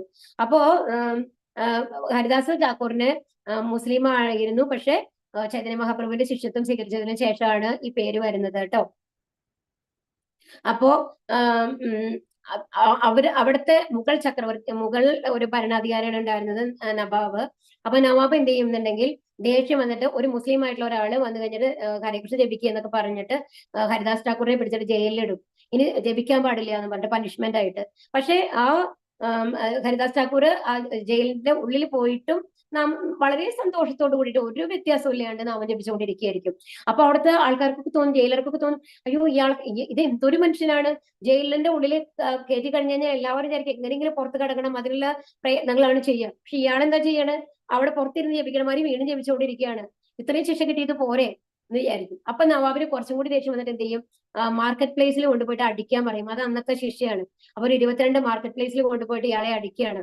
അപ്പൊ അടിച്ചടിച്ചടിച്ച് അടിക്കുന്ന ആൾക്കാർക്ക് വയ്യാണ്ടാവും, അവര് മരിക്കുന്ന ലെവലാവും, ദേഹം തളർന്ന്. അപ്പൊ അവർ എന്നിട്ട് റിക്വസ്റ്റ് ചെയ്യും ഹരിദാസ് ഠാക്കൂറിനോട്, നിങ്ങൾക്ക് എന്തുകൊണ്ടാണ് ഒന്നും സംഭവിക്കാതെ എന്ന് അറിഞ്ഞുകൂടാ, സാധാരണ ഞങ്ങൾ അടിച്ചു കഴിഞ്ഞാൽ 2-3 സ്ഥലം കഴിയുമ്പോഴേക്കും അവർക്ക് മരിച്ചു കഴിഞ്ഞിട്ടുണ്ടാവും, അപ്പൊ ഞങ്ങളോട് സഹകരിക്കൂ, ഞങ്ങളോട് ദയവ് കാണിക്കൂ എന്ന് പറയുകയാണ്. അപ്പൊ എന്നിട്ട് ഹരിദാസ് ഠാക്കൂർ മരിച്ചമാരി കിടന്നിട്ട് അവർ കെട്ടി ഗംഗയിലിടും. എന്നിട്ട് ആ കെട്ടഴിഞ്ഞ് ഹരിദാസ് ഠാക്കൂർ തിരിച്ചു വരികയാണ്. അപ്പൊ എന്താണ്, അപ്പൊ ഇത്രയും അടിച്ചു കഴിഞ്ഞിട്ടും ഒരു റിയാക്ഷൻ ഉണ്ടായില്ല. അവര് മന്ത്രം ജപിച്ചുകൊണ്ടിരിക്കുകയായിരുന്നു എന്നാണ് പറയുന്നത്. അപ്പൊ അവർക്ക് എങ്ങനെയാണ്, അപ്പൊ എല്ലാം ഒരുപോലെ കാണാനായിട്ട് ആ വേദന ദേഹത്തിന്റെ, അപ്പൊ അവരെങ്ങനെയാണ് കാണുന്നത്, ദേഹമാണ് ഇത്, ഞാൻ എന്ന് പറയുന്നത് ജീവാത്മാവാണ്, ഈ പുറത്തുള്ള ശരീരത്തിനെയാണ് അവർ അടിക്കുന്നത്, എന്റെ അല്ല എന്നുള്ള ലെവലിൽ കാണാനുള്ള ആ ഒരു മനസ്ഥിതി, ആ ലെവലിലേക്ക് അവർ വളർന്നു കഴിഞ്ഞിട്ടുണ്ടാവും എന്നുള്ളതാണ് പറയുന്നത്. എന്നിട്ട് അങ്ങനെയുള്ള അപ്പൊ എന്നിട്ട് നോക്കുമ്പോ ചൈതന്യ മഹാപ്രഭുവിന്റെ അടുത്ത് വരുമ്പോ ചൈതന്യ മഹാപ്രഭു പുറത്ത് ആ അടിയുടെ പാടുകൾ കാണിച്ചു കൊടുക്കും എന്നാണ് പറയുന്നത്. അപ്പൊ എന്നിട്ട് പറയും ഹരിദാസ് ഠാക്കൂറിനോട്, അതുകൊണ്ടാണ് നിനക്ക് വേദന അറിയാതിരുന്നത് എന്ന്. അപ്പോ അത്രയും കാരുണ്യാണ്. അപ്പൊ ഒരു ഭക്തനായ ഒരാൾക്ക് വേണ്ടിയിട്ട് ഭഗവാൻ സ്വയം എല്ലാം സഹിക്കും എന്നുള്ളതാണ് പറയുന്നത്. അപ്പൊ ഇവിടെ എന്താ പറയുന്നത്, ജ്ഞാനം കൊണ്ടും സാക്ഷാത്കാരം കൊണ്ടും തികച്ചും സംതൃപ്തനായ ഒരാളെ, അതായത് അയാൾക്ക് ഭഗവാനെ കുറിച്ചുള്ള ജ്ഞാനുണ്ട്, അത് അങ്ങനെ സംതൃപ്തനായ ഒരാളെയാണ് എന്തെന്ന് പറയുന്നത്, സാക്ഷാത്കാര നിഷ്ഠനായിട്ടുള്ള യോഗി എന്ന് പറയുന്നത്. അപ്പൊ അയാളുടെ ദൃഷ്ടിയില് കല്ലും മണ്ണും സ്വർണവും ഒക്കെ ഒന്നുപോലെയാണ്. അപ്പോ ഇതില് സനാതന ഗോസ്വാമിയുടെ ഒരു കഥയുണ്ട്. സനാതന ഗോസ്വാമിയുടെ അടുത്ത് ഒരു വിലപിടിപ്പുള്ള രത്നം ഉണ്ടാവും ഇത്ര. അപ്പോ അത് പുറത്തുള്ള ആൾക്കാർക്ക് അറിയും ഇയാളുടെ ഇങ്ങനെ ഒരു യോഗിയാണ്, എന്നാലും ഒരു രത്നം ഉണ്ടെന്നൊക്കെ. അപ്പൊ ഒരാള് വന്നു കഴിഞ്ഞിട്ട് അയാളുടെ മോളുടെ കല്യാണമാണ്, പൈസ ഇല്ല. അപ്പൊ ശരിക്കും ഈ സനാതന ഗോസ്വാമിയോട് പോയി ചോദിച്ചു നോക്കാം, ആ രത്നം തരികയാണെങ്കിലോ, അയാൾ യോഗിയല്ലേ, അപ്പൊ അത് സന്യാസിയാണല്ലോ, ചോദിച്ചു നോക്കാന്ന് വിചാരിച്ചിട്ട് വന്ന് ചോദിച്ചു നോക്കുമ്പോ സനാതന ഗോസ്വാമി വളരെ സിമ്പിൾ ആയിട്ട് പറയും, അത് അവിടെ കിടക്കുന്നുണ്ട്, അത് ഏതൊരു ഇതിൽ ബൗളിൽ ഇരിക്കുന്നുണ്ട്, അത് എടുത്തിട്ട് പോയിക്കോളൂ എന്ന് പറഞ്ഞ് ജപം തുടരും. അപ്പൊ അത് കഴിഞ്ഞ് ഇയാൾ പുറത്തേക്ക് പോകും വളരെ സന്തോഷത്തോട് കൂടിയിട്ട്, ഇത് വിറ്റ് കഴിഞ്ഞാൽ നല്ല പൈസ കിട്ടും, അവളുടെ കല്യാണം നാട്ടിൽ നടക്കാന്ന്. പുറത്തെത്തുമ്പോഴേക്കും അയാളുടെ ഉള്ളിൽ വേറൊരു ചിന്ത വരികയാണ്, അയ്യോ എനിക്ക് ഈ രത്നം തന്നു കഴിഞ്ഞിട്ട് ഇത്രയും വിലപിടിപ്പുള്ളതാണ്, എന്നിട്ടും സനാതന ഗോസ്വാമിയുടെ ഒരു സന്തോഷത്തിന് ഒരു കുറവ് വന്നിട്ടില്ല, നാമം ജപിക്കുകയാണ്. അപ്പൊ ഇതിനേക്കാൾ വിലപിടിപ്പുള്ള എന്തോ ഒന്ന് അവരുടെ കയ്യിലുണ്ട്, അതുകൊണ്ടാണ് ഇതിന് ഇത്രയും നിസ്സാരമായിട്ട് കളയാൻ പറ്റുന്നത് എന്ന് പറഞ്ഞിട്ട് തിരിച്ചു പോവാണ്. അത് കിട്ടിയ കുറച്ചും കൂടി നല്ലതായിരിക്കുമല്ലോ, കുറച്ചും കൂടി വില കിട്ടുമല്ലോ എന്ന് പറഞ്ഞിട്ട്. എന്നിട്ട് വന്നു കഴിഞ്ഞിട്ട് സനാതന ഗോസ്വാമിയോട് ചോദിക്കും, എനിക്ക് തരാൻ പറ്റുമോ, നിങ്ങളുടെ കയ്യിൽ എന്തോ വിലപിടിപ്പുള്ള ഉണ്ടെന്ന് എനിക്ക് മനസ്സിലായി, അതെനിക്ക് തന്നുകൂടെ ഇതിന് പകരമായിട്ട് ചോദിക്കും. അപ്പോ ചിരിക്കും സനാതന ഗോസ്വാമി. എന്നിട്ട് പറയും, ശരി, ഓക്കെ, അങ്ങനെ ആവാം. അപ്പൊ ഒരു കാര്യം ചെയ്യൂ, അതിന് പക്ഷെ ഒരു നിബന്ധനയുണ്ട്, ഈ രത്നം കൊണ്ടുപോയിട്ട് ആ പുഴയിൽ എറിയുക, നീ മുമ്പിൽ കാണുന്ന, എന്നിട്ട് അവിടെ നന്നായിട്ട് കുളിച്ചിട്ട് വരിക, ആ ഈറൻ വസ്ത്രത്തോട് കൂടിയിട്ട് എന്റെ അടുത്തേക്ക് വരൂ എന്ന് പറയും. എന്നിട്ട് അയാൾ വേഗം തന്നെ, അയ്യോ ഇതിനെ എന്തോ വെടിപ്പുള്ള ഒരു സാധനം കിട്ടാൻ പോവാണെന്നിട്ട് ഓടി അതിനെ കളഞ്ഞ് കുളിച്ച് വേഗം വരികയാണ്. ധൃതി പിടിച്ച് വന്ന് അടുത്ത സനാതന ഗോസ്വാമി പറയും, ഇരിക്കൂ എന്ന് പറഞ്ഞ് ചമ്മരം പടിഞ്ഞിരിക്കൂ എന്ന് പറഞ്ഞിട്ട് ഹരേ കൃഷ്ണ മന്ത്രം പറഞ്ഞു കൊടുക്കുകയാണ്, എന്നിട്ട് ദീക്ഷ കൊടുക്കുന്നു. അപ്പൊ എന്നിട്ട് അയാൾ ഭക്തനായിട്ട് മാറുകയാണ് ചെയ്യുന്നത്. അപ്പൊ ഇതിൽ നിന്ന് എന്താ മനസ്സിലാക്കുന്നത്, ഭഗവാന്റെ നാമം നമ്മളുടെ നാവിൽ ഉണ്ടെന്നുണ്ടെങ്കിൽ അതിനേക്കാൾ വില കൂടിയതായിട്ടുള്ള ഒന്നുമില്ല എന്നുള്ളതാണ് നമ്മളുടെ ഈ ഭക്തന്മാരായിട്ടുള്ള ആൾക്കാരൊക്കെ നമ്മൾക്ക് കാണിച്ചു തരുന്നത്. കൃഷ്ണാവബോധത്തിന്റെ ശാസ്ത്രമാണ് ഭഗവത്ഗീത. ലൗകിക പാണ്ഡിത്യം കൊണ്ട് ആർക്കും കൃഷ്ണാവബോധം ഉദിക്കില്ല. അത് വിശുദ്ധ പ്രജ്ഞനായ ഒരാളുമായി സഹവസിക്കാനുള്ള ഭാഗ്യമുണ്ടാവണം. കൃഷ്ണന്റെ കരുണ മൂലം ജ്ഞാനത്തെ സാക്ഷാത്കരിച്ച ആളാണ് കൃഷ്ണാവബോധമാർന്ന ഭക്തൻ. ശുദ്ധ ഭക്തിപൂർവകമായ സേവനത്താൽ സംതൃപ്തനാണ് അയാൾ. ജ്ഞാന സാക്ഷാത്കാരം ഒരാളെ പൂർണ്ണതയിൽ എത്തിക്കുന്നു. അപ്പൊ ഇവിടെ എന്താ പറയുന്നത്? കൃഷ്ണാവബോധത്തിന്റെ ശാസ്ത്രമാണ് ഭഗവത്ഗീത. ഭഗവത്ഗീത എന്ന് പറയുന്നത് കൃഷ്ണൻ സ്വയം പറഞ്ഞതാണ് അല്ലെ.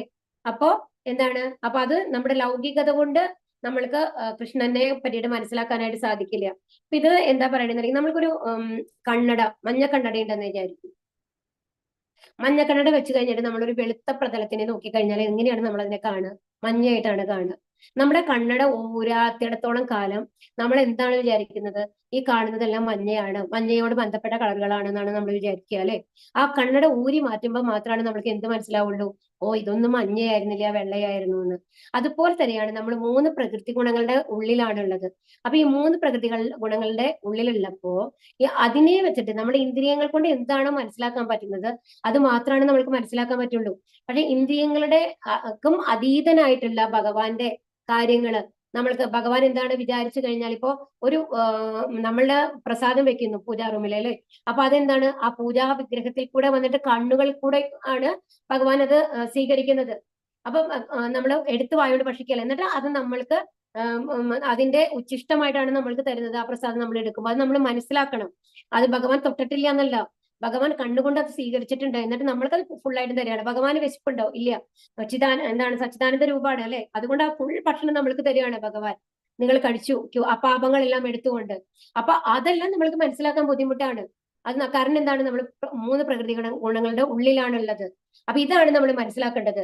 അപ്പൊ ഈ ലൗകികമായിട്ട് നമ്മൾ IAS നേടിയാലോ ഒരു കളക്ടറായിട്ടോ ആലോ ഒന്നും ഭഗവാനെ കുറിച്ച് മനസ്സിലാക്കാനായിട്ട് സാധിക്കില്ല. ഭഗവാനെ കുറിച്ച് മനസ്സിലാക്കാനായിട്ട് ഈ വക പാണ്ഡിത്യങ്ങളൊന്നും ആവശ്യമില്ല. എന്ത് വേണം? ശ്രദ്ധ വേണം. ശ്രദ്ധ എന്ന് പറയുന്നത് ഭഗവാനുള്ള വിശ്വാസം. അതുപോലെ തന്നെ ഒരു എന്താണ് സാധുസംഘ എന്ന് പറഞ്ഞു കഴിഞ്ഞാല് ഈ ഭക്തന്മാരുമായിട്ടുള്ള ഒരു സഹവാസം.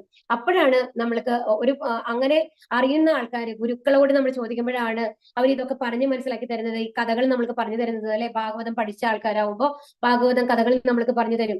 അപ്പോഴാണ് ഓ ഇങ്ങനെയൊക്കെയാണ് അല്ലേ. ഇപ്പൊ നിങ്ങൾക്ക് ഭഗവത്ഗീത പഠിക്കുമ്പോൾ ചിലപ്പോൾ ആദ്യമായിട്ട് കേൾക്കുന്ന ആൾക്കാരാണെന്നുണ്ടെങ്കിൽ കുറെ കാര്യങ്ങളൊക്കെ ആദ്യമായിട്ട് കേൾക്കുന്ന മാതിരി തോന്നാം അല്ലേ. ഓക്കെ, ഇത് അത് വെച്ചിട്ട് ഞാൻ നിങ്ങളുടെ മാതിരി ഒരാളാണ്, ഞാൻ നിങ്ങളെക്കാൾ ഉയർന്ന ആളായിട്ടല്ല പറയുന്നത്. അപ്പൊ ഒരു എന്താ പറയാ, ഭക്തന്മാർ സംഘമാകുമ്പോൾ ഒരാൾ അറിയുന്നത് മറ്റുള്ളവർക്ക് ഷെയർ ചെയ്യുന്നു, മറ്റുള്ളവർ അറിയുന്നത് വേറൊരാൾക്ക് ഷെയർ ചെയ്യുന്നു. അങ്ങനെയാണ് ആ ജ്ഞാനം വരുന്നത് അല്ലെ. അപ്പൊ അങ്ങനെ സഹവസിക്കണം, അതാണ് പറയുന്നത്.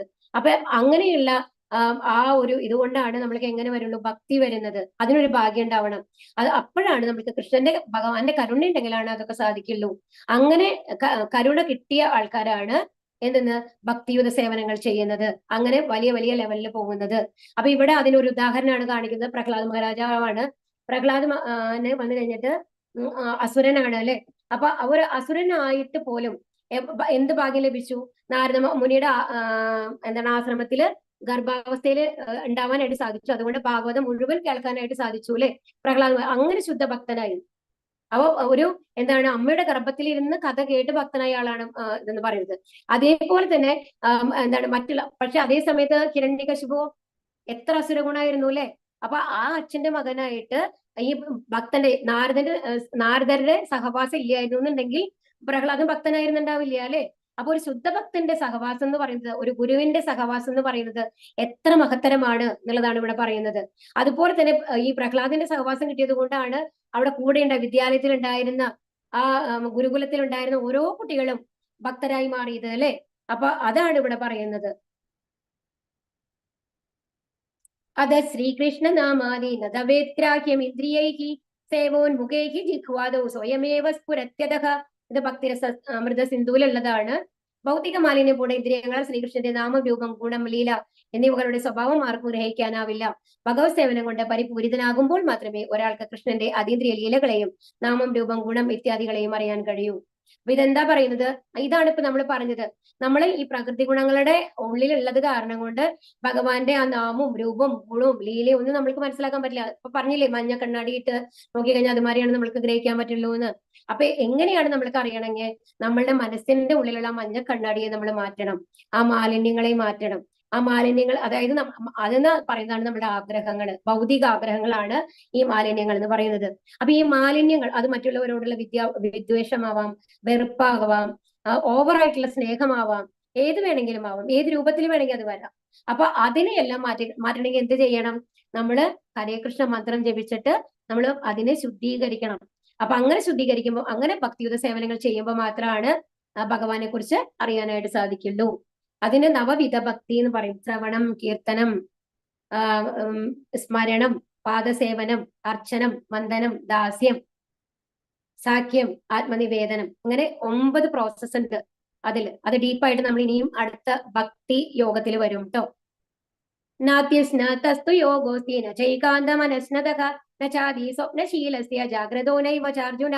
അർജുന, വളരെ കുറച്ചു മാത്രം ഭക്ഷിക്കുന്നവർക്കും ഏറെ ഭക്ഷിക്കുന്നവർക്കും ഉറക്കമില്ലാത്തവർക്കും വേണ്ടതിലേറെ ഉറങ്ങുന്നവർക്കും യോഗിയാവാൻ കഴിയില്ല. ഇവിടെ എന്താ പറയുന്നത്? വളരെ കുറച്ച് ഭക്ഷണം കഴിച്ചു കഴിഞ്ഞാൽ നമ്മൾക്ക് എന്താവും? വിശന്നുകൊണ്ടിരിക്കും അല്ലെ? വിശന്നിരിക്കുന്ന ഒരാൾക്ക് എന്തെങ്കിലും പറഞ്ഞാൽ മനസ്സിലാവും, നമ്മുടെ ബുദ്ധി പ്രവർത്തിക്കില്ല. അതുപോലെ തന്നെയാണ് ഓവറായിട്ട് ഭക്ഷണം കഴിച്ചു കഴിഞ്ഞാൽ മന്ദത വരും, ഉറക്കം വരും. അപ്പോ അതുപോലെ തന്നെ എന്താണ്, നമ്മൾ എത്ര മണിക്കൂർ, മിനിമം 6 മണിക്കൂർ നമ്മൾ ഉറങ്ങണം. അതിനേക്കാൾ ഒരു 2-3 മണിക്കൂർ എല്ലാം TV കണ്ട് ഒക്കെ 2-3 മണിക്കൂറൊക്കെ കിടന്ന് ഉറങ്ങുന്ന ആൾക്കാർക്ക് ഒരിക്കലും നമ്മളുടെ ബുദ്ധി ശരിയായിട്ട് പ്രവർത്തിക്കില്ല എന്നല്ല, അവരുടെ ഉള്ളിൽ ആണ് ഇത്രയും ആഗ്രഹങ്ങളൊക്കെ വരുന്നത്, ദേഷ്യം വരുന്നത്. ഇപ്പോഴത്തെ ജനറേഷൻ, നമ്മൾ യങ്ങർ ജനറേഷൻ നോക്കി കഴിഞ്ഞാൽ ദേഷ്യം കൂടുതലായിരിക്കും അവർക്ക്. അതുമല്ല, അവർക്ക് ഒന്നും പറയാം, നിങ്ങൾ ചെയ്യുന്നത് തെറ്റാണെന്ന് പറയുന്നത് കേൾക്കാനുള്ള ആ ഒരു ക്ഷമ ഒരിക്കലും കാണിക്കില്ല അവര്. അത് എന്തുകൊണ്ടാണ്? നമ്മൾ കഴിക്കുന്ന ഭക്ഷണം, നമ്മുടെ ജീവിതചര്യകൾ എല്ലാം നമ്മുടെ സ്വഭാവത്തെ ബാധിക്കുന്നുണ്ട്. അപ്പോ ഇവിടെ എന്താണ് വേണ്ടതിലേറെ ഉറങ്ങുക. 10 മണിക്കൂർ കിടന്ന് ഉറങ്ങി കഴിഞ്ഞ ആൾക്കാർക്കും ഇതുപോലെ ഒരു യോഗി ആവാൻ പറ്റുന്നില്ല. ഒരു യോഗി എങ്ങനെ ഉണ്ടാവണം? നമ്മുടെ ഭക്ഷണം എന്ന് പറയുന്നത് അരവയറ് ചോറ്, അത് കഴിഞ്ഞാൽ 1/4 ഭാഗം വെള്ളം, അതിന്റെ ബാക്കി ഭാഗം എംപ്റ്റി ആയിട്ടിരിക്കണം എന്നുള്ളതാണ് ശാസ്ത്രങ്ങളിൽ പറയുന്നത്. അപ്പൊ പാകത്തിന് ആവശ്യമുള്ള സാത്വിക ആഹാരം നമ്മൾ കഴിക്കുകയാണെങ്കിൽ നമ്മൾ എപ്പോഴും ഫ്രഷ് ആയിട്ടിരിക്കുന്നതാണ് പറയുന്നത്, ക്ഷീണം ഉണ്ടാവില്ല. അങ്ങനെയുള്ള ആൾക്കാർക്ക് മാത്രമാണ് ഒരു യോഗി ആവാനായിട്ട് സാധിക്കുള്ളൂ. ഈ യുക്താഹാര വികാരസ്യ യുക്തചേഷ്ടസ്യ കർമ്മസു യുക്ത സ്വപ്നാവബോധസ്യ യോഗോ ഭവതി ദുഃഖഃ. ആഹാരം, നിദ്ര, വികാരം, പ്രവൃത്തി എന്നിവയിൽ നിയന്ത്രണം പാലിക്കുന്നവന് യോഗ പരിശീലനം കൊണ്ട് ചെയ്യണം എന്നാണ് പറയണത് അല്ലെ. അപ്പൊ ഇവിടെ എന്താണ്? യോഗ പരിശീലനം കൊണ്ട് സർവ്വ ദുഃഖങ്ങളും അകറ്റാൻ കഴിയും. അപ്പൊ ആഹാരം, നിദ്ര, വികാരം, പ്രവൃത്തി. അപ്പൊ ആഹാരം എന്ന് പറയുന്നത് എന്താണ്?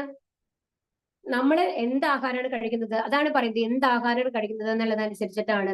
ഇപ്പൊ മാംസാഹാരമൊക്കെ നമ്മൾ കഴിച്ചു കഴിഞ്ഞാൽ നമുക്ക് ദേഷ്യം കൂടുമെന്ന് പറയും. അങ്ങനത്തെ വികാരങ്ങൾ, ഭൗതിക തൃഷ്ണ കൂടും. അതായത് അതുകൊണ്ടാണ് ഇപ്പൊ നമ്മൾ പന്നികളെ എപ്പോഴും പറയുക എന്താണെന്ന് വെച്ച് കഴിഞ്ഞാൽ അവർ കഴിക്കുന്ന ആഹാരങ്ങൾ എന്താണ്? അങ്ങനത്തെ നമുക്കറിയാലോ, വിസർജ്യ വസ്തുക്കൾ, അങ്ങനത്തെ എന്ത് സാധനം വേണമെങ്കിലും കഴിക്കും. അവർക്ക് വന്നു കഴിഞ്ഞിട്ട് ഭൗതിക ചേഷ്ടകളിലുള്ള ആഗ്രഹങ്ങൾ കൂടുതലാണ്. അതുപോലെ നായ എന്ന് പറയുന്നത് എപ്പോഴും നോൺ വെജ് കഴിക്കുന്ന ഇതാണ്. അപ്പൊ അവര് സ്വഭാവങ്ങൾ ആണ് നമ്മള് മനസ്സിലാക്കേണ്ടത്. അതിന് നമ്മൾ എന്ത് ആഹാരമാണോ കഴിക്കുന്നത് അതുകൊണ്ട് എപ്പോഴും കുറച്ചുകൊണ്ടിരിക്കും അല്ലെ. ആ ഒരു നായയുടെ സ്വഭാവം എന്ന് പറയുന്നത് കൊരയാണ്. അപ്പൊ അങ്ങനെ അപ്പൊ ഓരോ ഇതിന്റെ പ്രവൃത്തികളും നമ്മൾക്ക് കാണാനായിട്ട് സാധിക്കും ഇതില്. അപ്പൊ അതിൽ നിയന്ത്രണം പാലിക്കുന്ന ആൾക്ക് എന്താ പറയുന്നത്? നമ്മുടെ മനസ്സ് സ്വാഭാവികമായിട്ടും നിയന്ത്രണങ്ങളിൽ കൊണ്ടുവരാൻ പറ്റും അത് യോഗ പരിശീലനം കൊണ്ട്. അപ്പൊ അങ്ങനെയാണെങ്കിൽ നമ്മൾക്ക് എന്താ, സർവ്വ ദുഃഖങ്ങളും അകറ്റാൻ പറ്റും എന്ന് പറഞ്ഞാൽ എന്താണ്? ഏത് ദുഃഖം വന്നാലും അതിനെ സമചിത്തതയോട് കൂടിയിട്ട് നമുക്ക് നേരിടാൻ പറ്റും എന്നുള്ളതാണ്. യോമാ പശ്യതി സർവത്ര സർവം ച മയി പശ്യതി തസ്യാഹം ന പ്രണശ്യാമി സചമേന പ്രണശ്യതി. എവിടെയും ഞാൻ കുടികൊള്ളുന്നതായും എല്ലാം എന്നിൽ അടങ്ങുന്നതായും കാണുന്നവനെ ഞാൻ ഒരിക്കലും നഷ്ടപ്പെടുകയില്ല, എനിക്ക് അവരും നഷ്ടപ്പെട്ടു പോവില്ല. അപ്പൊ ഇവിടെ എന്താ പറയുന്നത്? നമ്മൾക്ക് വിശ്വാസം വേണം. എന്തെന്ന്? ഇതില് ഓരോന്നിലും, ജീവനുള്ളതോ ജീവനില്ലാത്തതോ എന്തുമായിക്കൊള്ളട്ടെ, നമ്മുടെ ചുറ്റും കാണുന്ന, പ്രകൃതിയിൽ കാണുന്ന ഓരോ വസ്തുവിലും, ഓരോ ജീവനിലും ഭഗവാനുണ്ട്. നമ്മൾ പറഞ്ഞ പരമാത്മാ രൂപത്തിൽ എല്ലാവരുടെയും ഹൃദയത്തിലുണ്ടെന്ന്. അപ്പൊ എല്ലാ വസ്തുക്കളിലും ഭഗവാനുണ്ട് എന്നുള്ളത് നമ്മൾക്ക് ഒരു വിശ്വാസം ഉണ്ടാവണം ആദ്യം. അതാണ് ശ്രദ്ധ എന്ന് പറയും, ശ്രദ്ധ സാധുസംഘ.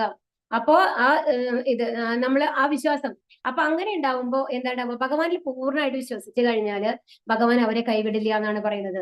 അവശ്യ രക്ഷിപ്പോ കൃഷ്ണ എന്താണ്? ഏത് സന്ദർഭത്തിലായാലും ഭഗവാൻ എന്നെ രക്ഷിക്കും. പ്രഹ്ലാദ് അങ്ങനെയായിരുന്നു അല്ലെ. അപ്പൊ എത്ര മലയുടെ മേലെന്ന് താഴെയിട്ടപ്പോഴും പേടിച്ചിട്ടില്ല. അത് ഹോളിയുടെ മടിയിൽ ഇരുത്തി കഴിഞ്ഞിട്ട് തീയിൽ വെച്ചപ്പോഴും പേടിച്ചിട്ടില്ല. പക്ഷെ അതുപോലെ തന്നെ ആ വിശ്വാസം പോലെ തന്നെ ഭഗവാൻ രക്ഷിച്ചില്ലേ. അതുപോലെ ദ്രൗപദി വസ്ത്രാക്ഷേപ സമയത്ത് ദ്രൗപദിയെ ഭഗവാൻ വന്ന് രക്ഷിച്ചില്ലേ. അതുപോലെ ഗജേന്ദ്രനെ മുതല പിടിച്ചപ്പോ ഗജേന്ദ്രനെ വന്ന് രക്ഷിച്ചില്ലേ. അപ്പൊ ഈ ഓരോ സന്ദർഭത്തിലും അപ്പൊ ഇവിടെ പറയുന്നുണ്ട് അല്ലെ. അപ്പൊ അതുകൊണ്ടാണ് അപ്പൊ ഭക്തന് വേണ്ടി എന്ത് വേണമെങ്കിൽ ഭഗവാൻ ചെയ്യും. പ്രഹ്ലാദൻ എന്ത് പറഞ്ഞു? ആ തൂണില് ഭഗവാൻ ഉണ്ട് എന്ന് പറഞ്ഞു. ആ തൂണിൽ നിന്നാണ് നരസിംഹമൂർത്തിയായിട്ട് വന്നത്. ഭഗവാന്റെ ഭക്തന്റെ വാക്ക് ഒരിക്കലും ഭഗവാൻ തെറ്റിക്കില്ല. അപ്പൊ അതുകൊണ്ട് എന്ത് നമ്മൾ ഭഗവാനെ പൂർണ്ണമായിട്ടും വിശ്വസിക്കുക. അപ്പൊ ഭഗവാൻ നമ്മളെ എപ്പോഴും കൂടെ നിർത്തും. നമുക്ക് ഒരിക്കലും ഭഗവാനെ നഷ്ടപ്പെടില്ല. ഭഗവാന്റെ അനുഗ്രഹം ഉണ്ടാവും. കൃഷ്ണാബോധം ഉദിച്ച ഒരു വ്യക്തി ഭഗവാനെ എവിടെയും ദർശിക്കുന്നു, എല്ലാം കൃഷ്ണനിൽ അധിവസിക്കുന്നു എന്ന് കാണുന്നു. അങ്ങനെയുള്ള ഒരു വ്യക്തി ഭൗതിക പ്രകൃതിയുടെ ആവിഷ്കാരങ്ങളെയെല്ലാം കൃഷ്ണശക്തിയുടേതാണെന്ന് മനസ്സിലാക്കുന്നു. അതിനാൽ അവ ഓരോന്ന് കാണുമ്പോഴും അയാൾ കൃഷ്ണനെ പറ്റി ബോധവാനാണ്. കൃഷ്ണനെ കൂടാതെ ഒന്നിനും നിലനിൽക്കാനാവില്ല. കൃഷ്ണനാണ് എല്ലാത്തിന്റെയും നാഥൻ. ഇതാണ് കൃഷ്ണാബോധത്തിന്റെ മൗലിക സിദ്ധാന്തം. അപ്പൊ ഇതെന്താ പറയുന്നത്? എല്ലാത്തിലും ഭഗവാനെ ദർശിക്കാൻ സാധിക്കും. നമ്മുടെ ഒരു മനോഹരമായിട്ടുള്ള പൂവ് അല്ലെ, അതിന്റെ സ്മെല്ല് നമ്മളെ ആകർഷിക്കും അല്ലെ. അപ്പൊ നമ്മൾക്ക് എന്താ തോന്നുന്നത്? എന്ത് ഭംഗിയാണ് ഈ പൂവ് കാണാൻ. ഭഗവാൻ സൃഷ്ടിച്ച ഒരു വസ്തുവിന് ഇത്രയും ഭംഗിയുണ്ടെങ്കിൽ ആ ഭഗവാന്റെ ഭംഗി എന്തായിരിക്കും? ഒന്ന് ആലോചിച്ചു നോക്കൂ. അതുപോലെ തന്നെ ചെറുവിരലില് ഭഗവാൻ ഈ ഗോവർദ്ധന പർവ്വതം എന്ന് പറയുന്നത് എത്ര വലിയ പർവ്വതാണല്ലേ. അതിനൊരു ചെറുവിരലില് പിടിച്ചു നിർത്തിട്ടുണ്ടെങ്കിൽ ആ ഭഗവാന്റെ ശക്തി എന്തായിരിക്കും? അതുപോലെ വെള്ളം, നമ്മൾ ദാഹിച്ചു വരുമ്പോ ആ വെള്ളത്തിന്റെ രുചി, അവ പറയും ഓ ഈ വെള്ളത്തിന് ഈ രുചി ഉണ്ടെന്നുണ്ടെങ്കിൽ ആ ഭഗവാനെ അറിഞ്ഞവർക്ക് എന്തായിരിക്കും ആ രുചി, ഭഗവാന്റെ എന്തായിരിക്കും നമ്മൾക്ക് തരാൻ പോകുന്നത് എന്നുള്ളത്. അങ്ങനെ ഓരോ കാര്യങ്ങളും ഭഗവാൻ എടുത്ത് ഈ പ്രകൃതിയിലുള്ള ഓരോന്നെടുത്ത് നോക്കി കഴിഞ്ഞാൽ സൂര്യൻ ഉദിക്കുമ്പോൾ എല്ലാ ദിവസവും ഒരേ സമയത്ത് ഉദിക്കുന്നു, ഒരേ സമയത്ത് അസ്തമിക്കുന്നു അല്ലെ. അപ്പൊ എങ്ങനെയാണ് ഭഗവാനെ സാധിക്കുന്നത് എന്നിട്ട് നമ്മൾക്ക് തോന്നാം അല്ലെ. അപ്പൊ അങ്ങനെ ഭഗവാനില്ലാതെ എല്ലാം നിലനിൽപ്പില്ല. അപ്പൊ ഓരോന്നിലും നമ്മൾക്ക് ഭഗവാനെ കാണാനായിട്ട് സാധിക്കും എന്നുള്ളതാണ് ഇവിടെ പറയുന്നത്. കൃഷ്ണനാണ് എല്ലാത്തിന്റെയും നാഥൻ. ഭഗവാൻ ഇല്ലാണ്ട് ഒന്നിനും നിലനിൽപ്പില്ല. പ്രേമാഞ്ജനച്ചുരിത ഭക്തി വിലോചനേന സദൈവ ഹൃദയേഷു വിലോകയന്തി യം ശ്യാമസുന്ദരമജിന്യ ഗുണസ്വരൂപം ഗോവിന്ദമാദിപുരുഷം തമഹം ഭജാമി. ഭക്തന്റെ പ്രേമാഞ്ജനം എഴുതിയ കണ്ണുകൾക്ക് എപ്പോഴും ദൃശ്യനായിട്ടുള്ള ആദിപുരുഷനായ ഗോവിന്ദനെ ഞാൻ ഭജിക്കുന്നു. ഭക്തഹൃദയത്തിൽ അത്രേ തന്റെ ശാശ്വതമായ ശ്യാമസുന്ദര രൂപത്തിൽ അവിടുന്ന് വാഴുന്നത്. അപ്പൊ ഇവിടെ എന്താ പറയുന്നത്?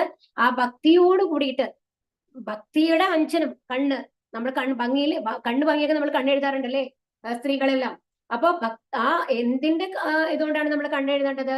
ഭഗവാന്റെ ഭക്തി കൊണ്ട്, ആ പ്രേമം കൊണ്ട് എഴുതിയ കണ്ണുകൾക്ക് ഭഗവാനെ കാണാൻ പറ്റും. ഭഗവാൻ അതിനുള്ള അനുഗ്രഹം തരും. അപ്പൊ എന്താണ് പറയുന്നത്? ഭഗവാൻ ഇവിടെ എന്താ പറയുന്നത്? ഭക്തന്റെ ഹൃദയത്തിലാണ് ഞാൻ പറയുന്നുണ്ട് ഭഗവാൻ. ഇത് ബ്രഹ്മസംഹിതയിലെ ഒരു ശ്ലോകമാണ്, മനോഹരമായിട്ടുള്ള ശ്ലോകമാണ്. അപ്പൊ ഇവിടെ എന്താ ഭഗവാൻ പറയുന്നത്? ഞാൻ ഗോലോക വൃന്ദാവനത്തിലല്ല ഉള്ളത്, വൈകുണ്ഠത്തിലല്ല ഉള്ളത്. നിങ്ങൾ കാണുന്ന ഓരോ വസ്തുക്കൾ എന്ന് പറയുന്നില്ലേ, എവിടെയാണ് എന്റെ വാസം? എന്റെ ശുദ്ധഭക്തന്റെ ഹൃദയത്തിലാണ് ഞാനുള്ളത്. ഞാൻ അവന്റെ അടിമയാണ് അല്ലേ. അപ്പൊ നമ്മൾക്ക് അറിയാമല്ലേ, അർജുനന് വേണ്ടിയിട്ട് തേരാളിയായിട്ട് പോയില്ലേ ഭഗവാൻ? ഭക്തന് വേണ്ടിയിട്ട്, ഭീഷ്മന് വേണ്ടിയിട്ട് രഥത്തിന്റെ ചക്രം ഊരിയെടുത്തില്ലേ? അപ്പൊ അങ്ങനെ ഓരോ കാര്യങ്ങൾ എടുത്തു നോക്കി കഴിഞ്ഞാൽ നമ്മൾക്ക് അറിയാമല്ലേ ഭഗവാന്റെ ഭക്തിയെ കുറിച്ചിട്ട്. അപ്പൊ ഇവിടെ എന്താണ് പറയുന്നത്? അർജുനൻ ഇതൊക്കെ കേട്ട് കഴിഞ്ഞിട്ട് അർജുനൻ പറയാണ്, ചഞ്ചലം ഹീമന കൃഷ്ണ പ്രമാദി ബലഭദ്രം തസ്യാഹം നിഗ്രഹം മന്യേ വായോരിവസു ദുഷ്കരം. അപ്പൊ എന്താ പറയാണ്? ഇതൊക്കെ കേൾക്കാൻ നല്ലതാണ് ഭഗവാനെ, പക്ഷെ മനസ്സ് അത്രയും വായുവിനെ പിടിച്ചു നിർത്താം. നമ്മൾ ഇവിടെ ഇരുന്ന് കഴിഞ്ഞിട്ട് നമ്മൾക്ക് അമേരിക്കയിൽ പോയിട്ട് വരാം, യൂറോപ്പിൽ പോയിട്ട് വരാം, എവിടെ വേണമെങ്കിൽ പോയിട്ട് വരാം. ഒരു സമുദ്രത്തിനടിയിൽ എന്താന്ന് വേണമെങ്കിൽ നമ്മൾ നോക്കിയിട്ട് വരാം. ഒരു സെക്കൻഡ് കൊണ്ട് നമ്മൾക്ക് എത്താൻ സാധിക്കും. നമ്മളിപ്പോ വേറെ എവിടെയെങ്കിലും ഇരിക്കുകയാണെങ്കിൽ നമ്മുടെ വീട്ടിൽ പോയിട്ട് അമ്മയെ പറ്റിയിട്ട് ആലോചിച്ച്, അച്ഛനെ പറ്റിയിട്ട് ആലോചിച്ച് വീടിന്റെ ഫുൾ നമ്മൾ എത്തിയിട്ട് വരാം അല്ലെ. അപ്പൊ എവിടേക്ക് വേണമെങ്കിൽ നമ്മൾക്ക് ഒരു സെക്കൻഡ് കൊണ്ട് പോവാം. അപ്പൊ അങ്ങനത്തെ ആ ഒരു മനസ്സിനെ നമ്മൾക്ക് നിയന്ത്രിക്കാൻ സാധ്യമല്ല. വായുവിനെ പോലും പിടിച്ചു കെട്ടാം. നമുക്ക് വിൻഡ് മില്ലിൽ നമ്മൾ വന്നിട്ട് നമ്മൾ ചെയ്യുന്നുണ്ട് അല്ലെ, കാറ്റിനെ നിയന്ത്രിച്ചിട്ടല്ലേ നമ്മൾ ഇലക്ട്രിസിറ്റി ഉണ്ടാക്കുന്നത്. അപ്പൊ അങ്ങനെയാണ്. അപ്പൊ ഒരിക്കലും മനസ്സിനെ നിയന്ത്രിക്കാനായിട്ട് സാധിക്കില്ല. ഇതൊന്നും സാധ്യമല്ല, എന്നെ കൊണ്ട് സാധ്യമല്ല എന്ന് പറയുകയാണ്. മനസ്സ് ചഞ്ചലമാണ്, പ്രക്ഷുബ്ധമാണ്, വഴങ്ങാത്തതും ബലമേറിയതുമാണ്. കൃഷ്ണ അതിനെ നിയന്ത്രിക്കാൻ കാറ്റിനെ പിടിച്ചു നിർത്തുന്നതിനേക്കാൾ പ്രയാസമുണ്ട്. കുരങ്ങന്റെ പോലെയാണ് മനസ്സ്, ചഞ്ചലം, ചാടിക്കൊണ്ടേയിരിക്കും അല്ലെ. അപ്പൊ ഇവിടെ അർജുനന്റെ ആ ഒരു ഇതാണ് കാണിക്കുന്നത്. ഏകാഗ്രത, അത്രയും ഏകാഗ്രത വേണം എന്നുള്ളത്. അത് ഇത്രയും ഇവിടെ നമ്മൾ മനസ്സിലാക്കേണ്ട പോയിന്റ് എന്താണെന്നുണ്ടെങ്കിൽ, അർജുനനെ പോലെ വേറെ ആരെങ്കിലും ഉണ്ടോ? നമ്മളൊരു റിഫ്ലക്ഷൻ കണ്ടു കഴിഞ്ഞിട്ട് നമ്മൾക്ക് ഒരു അമ്പ ചെയ്ത് നമ്മൾക്ക് വീഴ്ത്താൻ പറ്റും? ഒരു പക്ഷിയുടെ കണ്ണിനെയോ നോക്കിയിട്ട് അമ്പ ചെയ്യാൻ പറ്റുമോ? സാധിക്കില്ല. അത്രയും ഇന്ദ്രിയങ്ങളെ പിടിച്ചു നിർത്തിയിട്ടുള്ള അർജുനൻ എന്താണ് പറയുന്നത്? എനിക്ക് എന്റെ മനസ്സിനെ പിടിച്ചു നിർത്താൻ പറ്റുന്നില്ല എന്ന്. അപ്പൊ നമ്മളുടെ അവസ്ഥ എന്താണെന്നൊന്ന് ആലോചിച്ച് നോക്കൂ. ഇവിടെ താഴെ ഒരു കഥയാണ്. ഇതാണ് യുധിഷ്ഠിരൻ അവര് വനവാസ സമയത്ത് വെള്ളത്തിന് വേണ്ടിയിട്ട് പറഞ്ഞേക്കാണ് ഓരോരുത്തരെയായിട്ട്. നകുലനെ സഹദേവനെ ഓരോരുത്തരെയായിട്ട് 4 പേരെയും കാണാനില്ല. ഒരാൾ പോയി കാണാനില്ല, രണ്ടാമത്തെ ആള് പോയി കാണാനില്ല. എന്നിട്ട് യുധിഷ്ഠിരൻ നേരിട്ട് പോയി അന്വേഷിക്കണേ എവിടേക്കാണ് ഈ അയ്യന്മാര് പോയിക്കണേ എന്നുള്ളത്. അപ്പൊ അവിടെ ചെല്ലുമ്പോ ഒരു എന്താണ് ഇതാണ് പുഴയുടെ തീരാണ്. അവിടെ ഒരു യക്ഷനുണ്ട്. അപ്പൊ ചോദിക്കും എന്താണ് ഇവർക്ക്, അവര് മരിച്ചു കിടക്കാണ് 4 അനിയന്മാരും. അപ്പോ ഇവര് പറയാണ്, യക്ഷൻ പറയാണ്, ഞാൻ പറഞ്ഞു അവരോട് വെള്ളം കുടിക്കരുതെന്ന് അവര് കുടിച്ചു, അവര് കേട്ടില്ല, അതുകൊണ്ടാണ് മരിച്ചത് എന്ന് പറയും. എന്താ സൊല്യൂഷൻ, എന്താണ് ചെയ്യേണ്ടത്? ഇവിടെ ഞാൻ ചോദിക്കുന്ന ഉത്തരങ്ങൾക്കൊക്കെ മറുപടി പറയണമെന്ന്. ആ ചോദ്യങ്ങളൊന്നും ഇപ്പൊ ഒരുപാട് ചോദ്യങ്ങൾ ചോദിച്ചിട്ട് പറയാൻ സമയമില്ല. അതിൽ അവസാനത്തെ ചോദ്യമാണ് ഏറ്റവും രസകരമായിട്ടുള്ള ചോദ്യം. അതെന്താണെന്നുണ്ടെങ്കിൽ, എന്താണ് ഈ ലോകത്തിലെ ഏറ്റവും പ്രത്യേകതയായിട്ടുള്ളത് എന്താ ചോദിക്കും ഈ ലോകത്തിന്റെ. അപ്പോ അതിന് മറുപടിയായിട്ട് യുധിഷ്ഠിരൻ പറയുകയാണ്, അപ്പൊ ഈ ലോകത്തിന്റെ പ്രത്യേകത എന്താണെന്ന് വെച്ച് കഴിഞ്ഞാൽ, നമ്മുടെ മുമ്പിൽ കുറെ പേര് മരിച്ചു കിടക്കുന്നുണ്ടാവും. അപ്പോഴും നമ്മൾ മരിക്കുന്നത് നമ്മൾ ഒരിക്കലും ആലോചിക്കാറുണ്ടോ? നമ്മുടെ വീട്ടിൽ എന്താണ്, അയ്യോ അവര് എത്ര ചെറുപ്പത്തിലാണ് മരിച്ചതെന്ന് നമ്മൾ സങ്കടപ്പെടാറുണ്ട്. പക്ഷെ നാളെ നമ്മൾക്കും ആ മരണം വരാൻ നമ്മൾ ആ സമയത്ത് ആലോചിക്കാറുണ്ടോ? ഇല്ല അല്ലെ? നമ്മൾ വീണ്ടും ഭൗതികതയിൽ തന്നെയാണ് മുഴുകുന്നത്. നമ്മൾക്ക് ഇന്നത് ഉണ്ടാക്കണം. അപ്പൊ കോവിഡ് സമയത്ത് എല്ലാവരും പറഞ്ഞു, ഇത്രയും വലിയ വീട് കെട്ടുന്നത് വേസ്റ്റ് ആണ്. സുനാമി വന്നിട്ട് വീടുകൾ നശിച്ചപ്പോ എന്ത് പറഞ്ഞു? വയനാട്ടിൽ ദുരന്തം വന്നപ്പോ എന്ത് പറഞ്ഞു? ഇത്രയും വലിയ വീടുകൾ എന്തിനാണ് കെട്ടുന്നത് അല്ലെ? അങ്ങനത്തെ സ്ഥലത്ത് വീട് കെട്ടാൻ പാടില്ല, എത്ര കമന്റ്സ് ആണ് വന്നത്. പക്ഷെ അത് കഴിഞ്ഞിട്ടും നമ്മൾ ഇത്രയും വലിപ്പത്തിൽ വീട് കെട്ടുന്നത് നമ്മൾ നിർത്തിയിട്ടുണ്ടോ? ഇല്ല അല്ലെ? അതുപോലെ ഭൗതിക സൗകര്യങ്ങൾ നമ്മൾ ഇത്രയൊന്നും നമ്മൾ ചേർത്ത് വെക്കരുത് എന്നൊക്കെ പറഞ്ഞ് നമ്മളെ ഹെൽത്തിന് വേണ്ടിയിട്ടാണ് നമ്മൾ നോക്കേണ്ടത്. പക്ഷെ അത് നമ്മൾ ചെയ്യാറുണ്ടോ? അത് എത്ര ദിവസത്തേക്ക് നമ്മൾക്ക് ഓർമ്മയുണ്ടായിരുന്നു? അതുപോലെയാണ് നമ്മുടെ ഭൗതികത എന്ന് പറയുന്നത്, അതിനുള്ള ആകർഷണം എന്ന് പറയുന്നത്. അത് ഒരിക്കലും നിയന്ത്രണമില്ല. ശ്രീ ഭഗവാനുവാച അസംശയം മഹാബാഹോ മനോദുർനിഗ്രഹം ചലം അഭ്യാസേന തു കൗന്ദേയ വൈരാഗേണ ച ഗൃഹ്യതേ. ഇവിടെ എന്താ പറയുന്നത്? അസ്ഥിരമായ മനസ്സിനെ അടക്കുക ദുഷ്കരമാണ്. യുക്തമായ പരിശീലനം കൊണ്ടും നിസ്സംഗത കൊണ്ടും അത് സാധിക്കുന്നതാണ്. അപ്പൊ ഭഗവാൻ എന്താണ് പറയുന്നത്? എന്തായാലും അതിന് ഇത് സാധിക്കും, പക്ഷെ ഒരു ദിവസം കൊണ്ട് സാധിക്കില്ല. ഇപ്പൊ നമ്മൾ ഹരേ കൃഷ്ണ മന്ത്രം ചൊല്ലാൻ തുടങ്ങി, എന്റെ ദേഷ്യം കുറയണം, എന്റെ ദേഷ്യം ഇന്ന് ഞാൻ ചൊല്ലി ഞാൻ കുറഞ്ഞിട്ടില്ല നമ്മൾ വിചാരിക്കരുത്. നമ്മൾ നിരന്തരമായിട്ട് അത് ചെയ്തുകൊണ്ടിരിക്കുക. അപ്പൊ വരും ഒരു പൊടി പിടിച്ച റൂമിൽ പോയി കഴിഞ്ഞിട്ട് നമ്മൾ ചൂല് കൊണ്ട് അടിക്കാൻ തുടങ്ങി, എന്താ ഉണ്ടാവുക? പൊടി ആദ്യം തന്നെ എല്ലാം മേലേക്ക് പൊന്തും. അത് മേലേക്ക് പൊന്തി കഴിഞ്ഞാൽ പിന്നെ അടിച്ച് വൃത്തിയാക്കി എല്ലാം കഴിയുമ്പോഴാണ് അത് അടങ്ങി വൃത്തിയായി വരുന്നത്. അപ്പൊ ആദ്യം തന്നെ നമ്മൾ വിചാരിക്കണം പൊടി പൊന്തുകയാണ്, ഇത് ഒരിക്കലും വൃത്തിയാവില്ല എന്ന് നമ്മൾ വിചാരിച്ചു കഴിഞ്ഞാൽ ആ റൂമിനെ നമുക്ക് വൃത്തിയാക്കാനായിട്ട് സാധിക്കൂ? ഇല്ല. പക്ഷെ അതുപോലെ തന്നെയാണ് നമ്മുടെ മനസ്സ്. നമ്മുടെ മനസ്സിൽ ഒരുപാട് മാലിന്യങ്ങളുണ്ട്. അപ്പൊ നമ്മൾ എന്താണ്, നമ്മുടെ ഹരകൃഷ്ണ മന്ത്രം ജപിച്ച് അത് ക്ഷമയോടുകൂടി ജപിച്ച് അതിനെ നമ്മൾ പ്യൂരിഫൈ ചെയ്യണം. അപ്പൊ അങ്ങനെ പരിശീലനം കൊണ്ട്, അതുപോലെ തന്നെ ഭൗതിക ആഗ്രഹങ്ങളിൽ നിന്നുള്ള നിയന്ത്രണം വരുത്തിക്കൊണ്ട് നമ്മൾക്ക് അതിന് സാധിക്കും എന്നുള്ളതാണ് ഇവിടെ പറയുന്നത്. പ്രാപ്യ പുണ്യകൃതാം ലോക ഉഷീത്വാശാശ്വതീ സമാകാശുജീനാം ശ്രീമതാം ഗേഹേ യോഗഭ്രഷ്ടോപി ജായതേ. അത് കഴിഞ്ഞിട്ട് ഇവിടെ ഭഗവാൻ എന്താ പറയുന്നത്? ഇങ്ങനെ ഇപ്പൊ നമ്മള് ഭക്തിയുത സേവനം ചെയ്ത് കഴിഞ്ഞിട്ട് നമ്മൾ അതിൽ പരാജയപ്പെട്ടാലും പുണ്യം ചെയ്തവർക്കായുള്ള ഉപരിലോകങ്ങളിൽ ആനന്ദം അനുഭവിക്കാം. അപ്പൊ എന്താണ്, നമ്മൾ ഭക്തിയോഗം ചെയ്തു കഴിഞ്ഞാൽ എന്തായാലും ഇതിലും നല്ലൊരു ലൈഫാണ് നമ്മൾക്ക് ഭഗവാൻ തരാൻ പോണെന്നാണ് പറയുന്നത്. ഒരു യോഗിയാണെന്നുണ്ടെങ്കിൽ എവിടേക്കാ പോവുക? സ്വർഗലോകങ്ങളിൽ പോയിട്ട് നമ്മളുടെ ദേവതാലോകങ്ങളുണ്ടല്ലോ, ബ്രഹ്മലോകം, ശിവലോകമൊക്കെ, അവിടെയൊക്കെ പോയിട്ട് ഒരുപാട് കാലം നമ്മൾക്ക് സുഖിച്ച് ജീവിച്ച് തിരിച്ച് എങ്ങനെ ജനിക്കും? പുണ്യാത്മാക്കളുടെയോ ധനികരുടെയോ കുടുംബങ്ങളിൽ വീണ്ടും ജനിക്കും എന്നാണ് പറയുന്നത്. അപ്പൊ അവർക്ക് വീണ്ടും ഒരു നല്ല ലൈഫ് അവർക്ക് കിട്ടും. ഇനി അടുത്തത് എന്താ പറയുന്നത്? യോഗീനാമപി സർവേഷാം മദ്ഗതേനാന്തരാത്മനാ ശ്രദ്ധാവാൻ ഭജതേയോ മാം സമയയുക്ത തമോമദക. പൂർണ്ണവിശ്വാസത്തോടെ എപ്പോഴും എന്നിൽ തന്നെ നിലകൊള്ളുകയും എന്നെ തന്നെ ധ്യാനിച്ചുകൊണ്ട് പ്രേമപൂർവ്വം എന്റെ ദിവ്യ സേവനത്തിൽ ഏർപ്പെട്ടുകൊണ്ടിരിക്കുന്നവരും ചെയ്യുന്നവനാണ് എല്ലാ യോഗികളിലും വെച്ച് അത്യുത്തമ യോഗിയും എന്നോട് ദൃഢതരമായി യോഗത്തിൽ ബന്ധപ്പെട്ടിരിക്കുന്നവരും. ഇതാണ് എന്റെ അഭിപ്രായം. അപ്പൊ ഇവിടെ എന്താ പറയുന്നത്?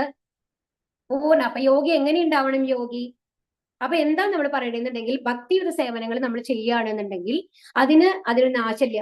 നമ്മളുടെ ഏത് ഡിഗ്രി നമ്മൾക്ക് കിട്ടിക്കഴിഞ്ഞാലും, ഒരു ഡോക്ടർ ആവട്ടെ, എഞ്ചിനീയർ ആവട്ടെ, ഏതായാലും ഒരു കളക്ടർ ആവട്ടെ, ഒരു വക്കീലാവട്ടെ, ഈ ഡിഗ്രി നമ്മൾ ഒരുപാട് മേലെത്തിയിട്ടുണ്ടാവാം, ഒരു വലിയ സ്ഥാപനം തന്നെ നടത്തുന്നുണ്ടാവാം. പക്ഷെ ഈ യോഗ്യതകളൊക്കെ നമ്മുടെ ശരീരം നശിക്കുന്നതോടുകൂടി നശിക്കും. പക്ഷേ നമ്മൾ ചെല്ലുന്ന മന്ത്രങ്ങൾ, ഹരേ കൃഷ്ണ മന്ത്രം നമ്മൾ എത്ര ജപിച്ചുവോ, എത്ര കീർത്തനങ്ങൾ നമ്മൾ പാടിയോ, നമ്മൾ ഭഗവത്ഗീത ശ്ലോകങ്ങൾ പഠിച്ചു, അത് ഇപ്പൊ നമ്മൾ 10 തവണ പഠിക്കുമ്പോൾ ശ്രമിച്ചിട്ടാണ് ഒരു ശ്ലോകം പഠിക്കുന്നത് എന്നുണ്ടെങ്കിൽ അടുത്ത ജന്മത്തില് ഒരു തവണ പഠിക്കുമ്പോഴേക്കും നമുക്ക് ആ ശ്ലോകം ഓർമ്മ വരും. കാരണം അതെല്ലാം കൂടിക്കൊണ്ടാണ് നമ്മുടെ ഈ സൂക്ഷ്മ ശരീരം പോകുന്നത്. നമ്മുടെ ഭക്തി സേവനങ്ങൾ ഒരിക്കലും നശിക്കുന്നില്ല എന്ന് മനസ്സിലാക്കണം. അപ്പൊ എന്താ വേണ്ടത്? നമ്മൾ എപ്പോഴും ഭഗവാനെ ധ്യാനിച്ചുകൊണ്ട് പ്രേമപൂർവ്വം ഭഗവാന്റെ സേവനത്തിൽ ഏർപ്പെടണം. അങ്ങനത്തെ ആളെയാണ് എനിക്ക് ഏറ്റവും ഇഷ്ടം എന്നുള്ളതാണ് ഭഗവാൻ ഇവിടെ പറയുന്നത്. ഇതാണ് ഭക്തിയോഗം എന്ന് പറയുന്നത്. അപ്പൊ ഇത് ഏത് യുഗത്തിലാണ് ധ്യാനം, ഇതൊക്കെ നമ്മൾ ഇതിനു മുമ്പ് പറഞ്ഞതാണ് അല്ലെ. അപ്പൊ ഇനി ഹരിനാമ സങ്കീർത്തനത്തിന്റെ പ്രാധാന്യമാണ് പറയുന്നത്. ചൈതന്യ മഹാപ്രഭു ആണ് 500 വർഷങ്ങൾക്ക് മുമ്പ് ഹരിനാമ സങ്കീർത്തനം എല്ലാവരിലും എത്തിച്ചത് അല്ലെ.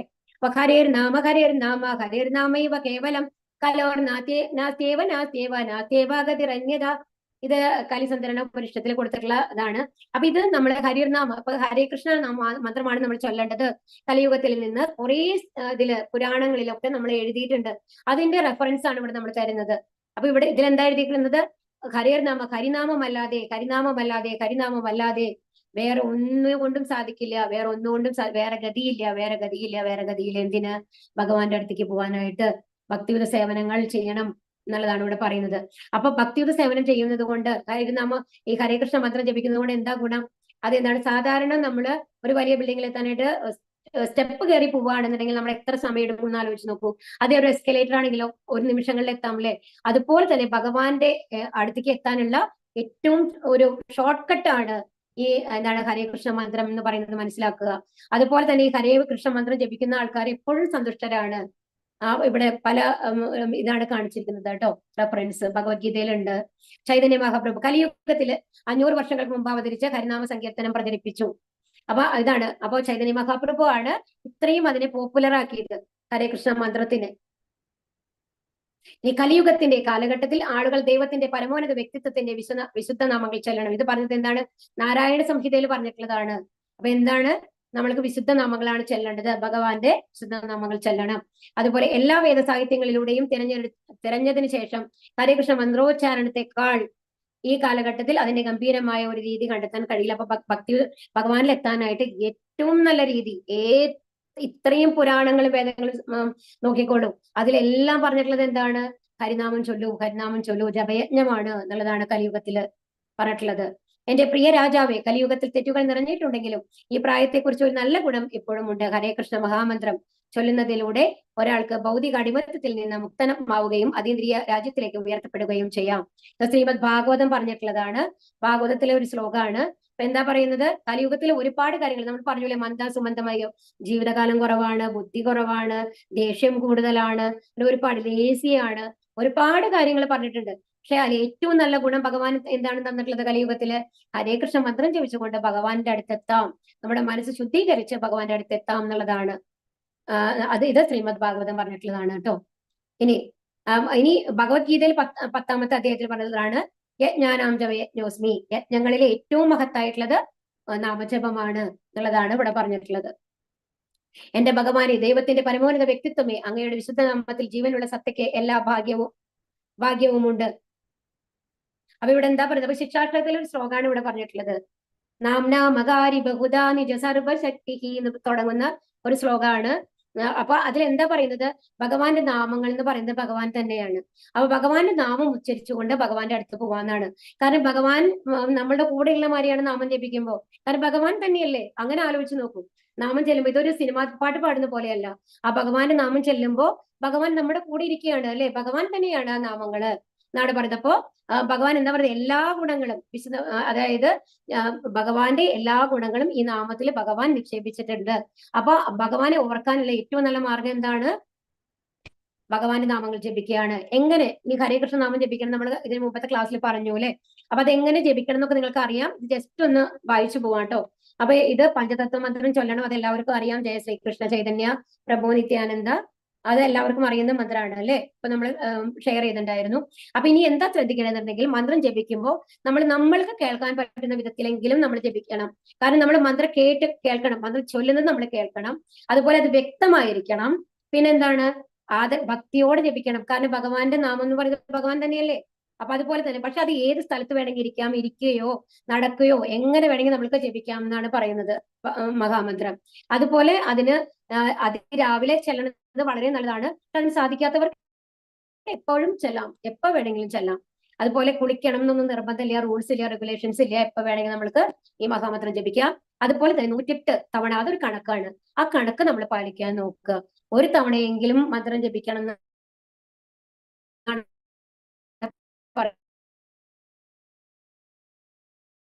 ഒരു റൗണ്ട് 108 തവണ ഹരേ രാമ രാമ രാമ ഹരേ ഹരേ. അപ്പൊ എന്താണ് പറയുന്നത്? ഭക്തിയോഗമാണ് ഏറ്റവും അത്യുത്തമം. അപ്പൊ ഭഗവാന്റെ നാമങ്ങൾ ജപിക്കുക, ഭഗവാന്റെ കീർത്തനങ്ങൾ ചൊല്ലുക. പറ്റുന്നുണ്ടെങ്കിൽ ഭഗവാന്റെ അവന് ഒരു എന്താ പറയാ, പത്രം പുഷ്പം എന്തെങ്കിലും ഭഗവാന് വേണ്ടി പൂജാറൂമിൽ വെച്ച് ഭഗവാന് പ്രസാദമായിട്ട് വെക്കുക. ഇപ്പൊ നോൺ വെജ് കഴിക്കുന്ന ആൾക്കാർക്കൊക്കെ എന്ന് പറഞ്ഞു കഴിഞ്ഞാൽ എല്ലാം കുക്ക് ചെയ്ത് കൊണ്ടുവന്ന് വെക്കാൻ പറ്റില്ല അല്ലെ. അപ്പൊ അങ്ങനെയെങ്കിലും ചെയ്യുക. എന്നിട്ട് ഭഗവാനെ പ്രാപിക്കാനായിട്ട് ശ്രമിക്കുക. ഭക്തിയുഗ സേവനങ്ങൾ വളരെ ഈസിയാണ്.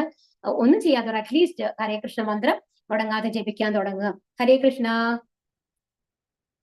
ഇനി ഇതില് ചെയ്യാൻ പാടില്ലാത്ത കാര്യങ്ങളാണ്. മഹാമന്ത്രത്തിന്റെ ഒരു ഭാഗം ചൊല്ലാൻ പാടില്ല. അതുപോലെ തന്നെ കൃഷ്ണമൂർത്തിയിലെ മന്ത്രം ചൊല്ലി, ഇതൊക്കെ നമ്മൾ പറഞ്ഞിട്ടുള്ള കാര്യങ്ങളാണ് കേട്ടോ. അത് കഴിഞ്ഞിട്ട് മറ്റതിലാണ് കൃഷ്ണമൂർത്തിയിൽ എന്താണ്? ജയ ശ്രീകൃഷ്ണ ചൈതന്യാണ്. അതുപോലെ നമ്മൾ മന്ത്രം ജപിക്കുമ്പോൾ, എസ്പെഷ്യലി നമ്മൾ ജപം ചെയ്യുമ്പോൾ, ഈ ബീഡ്സിൽ ജപം ചെയ്യുമ്പോൾ ഒരിക്കലും മറ്റു കാര്യങ്ങൾ ചെയ്യരുത്. മൊബൈൽ എടുക്കാൻ പാടില്ല, മറ്റു വേറെ പ്രവൃത്തികൾ, അയ്യോ എന്താണ് അടുക്കളയിൽ ആ സാധനം വെച്ചിട്ട് ഞാൻ ഓഫ് ചെയ്യട്ടെ, അങ്ങനെയൊന്നും അടക്കാൻ പാടില്ല. ഇരുന്ന് കോൺസെൻട്രേറ്റ് ചെയ്ത് ചെല്ലുക എന്നുള്ളതാണ് പറയുന്നത്.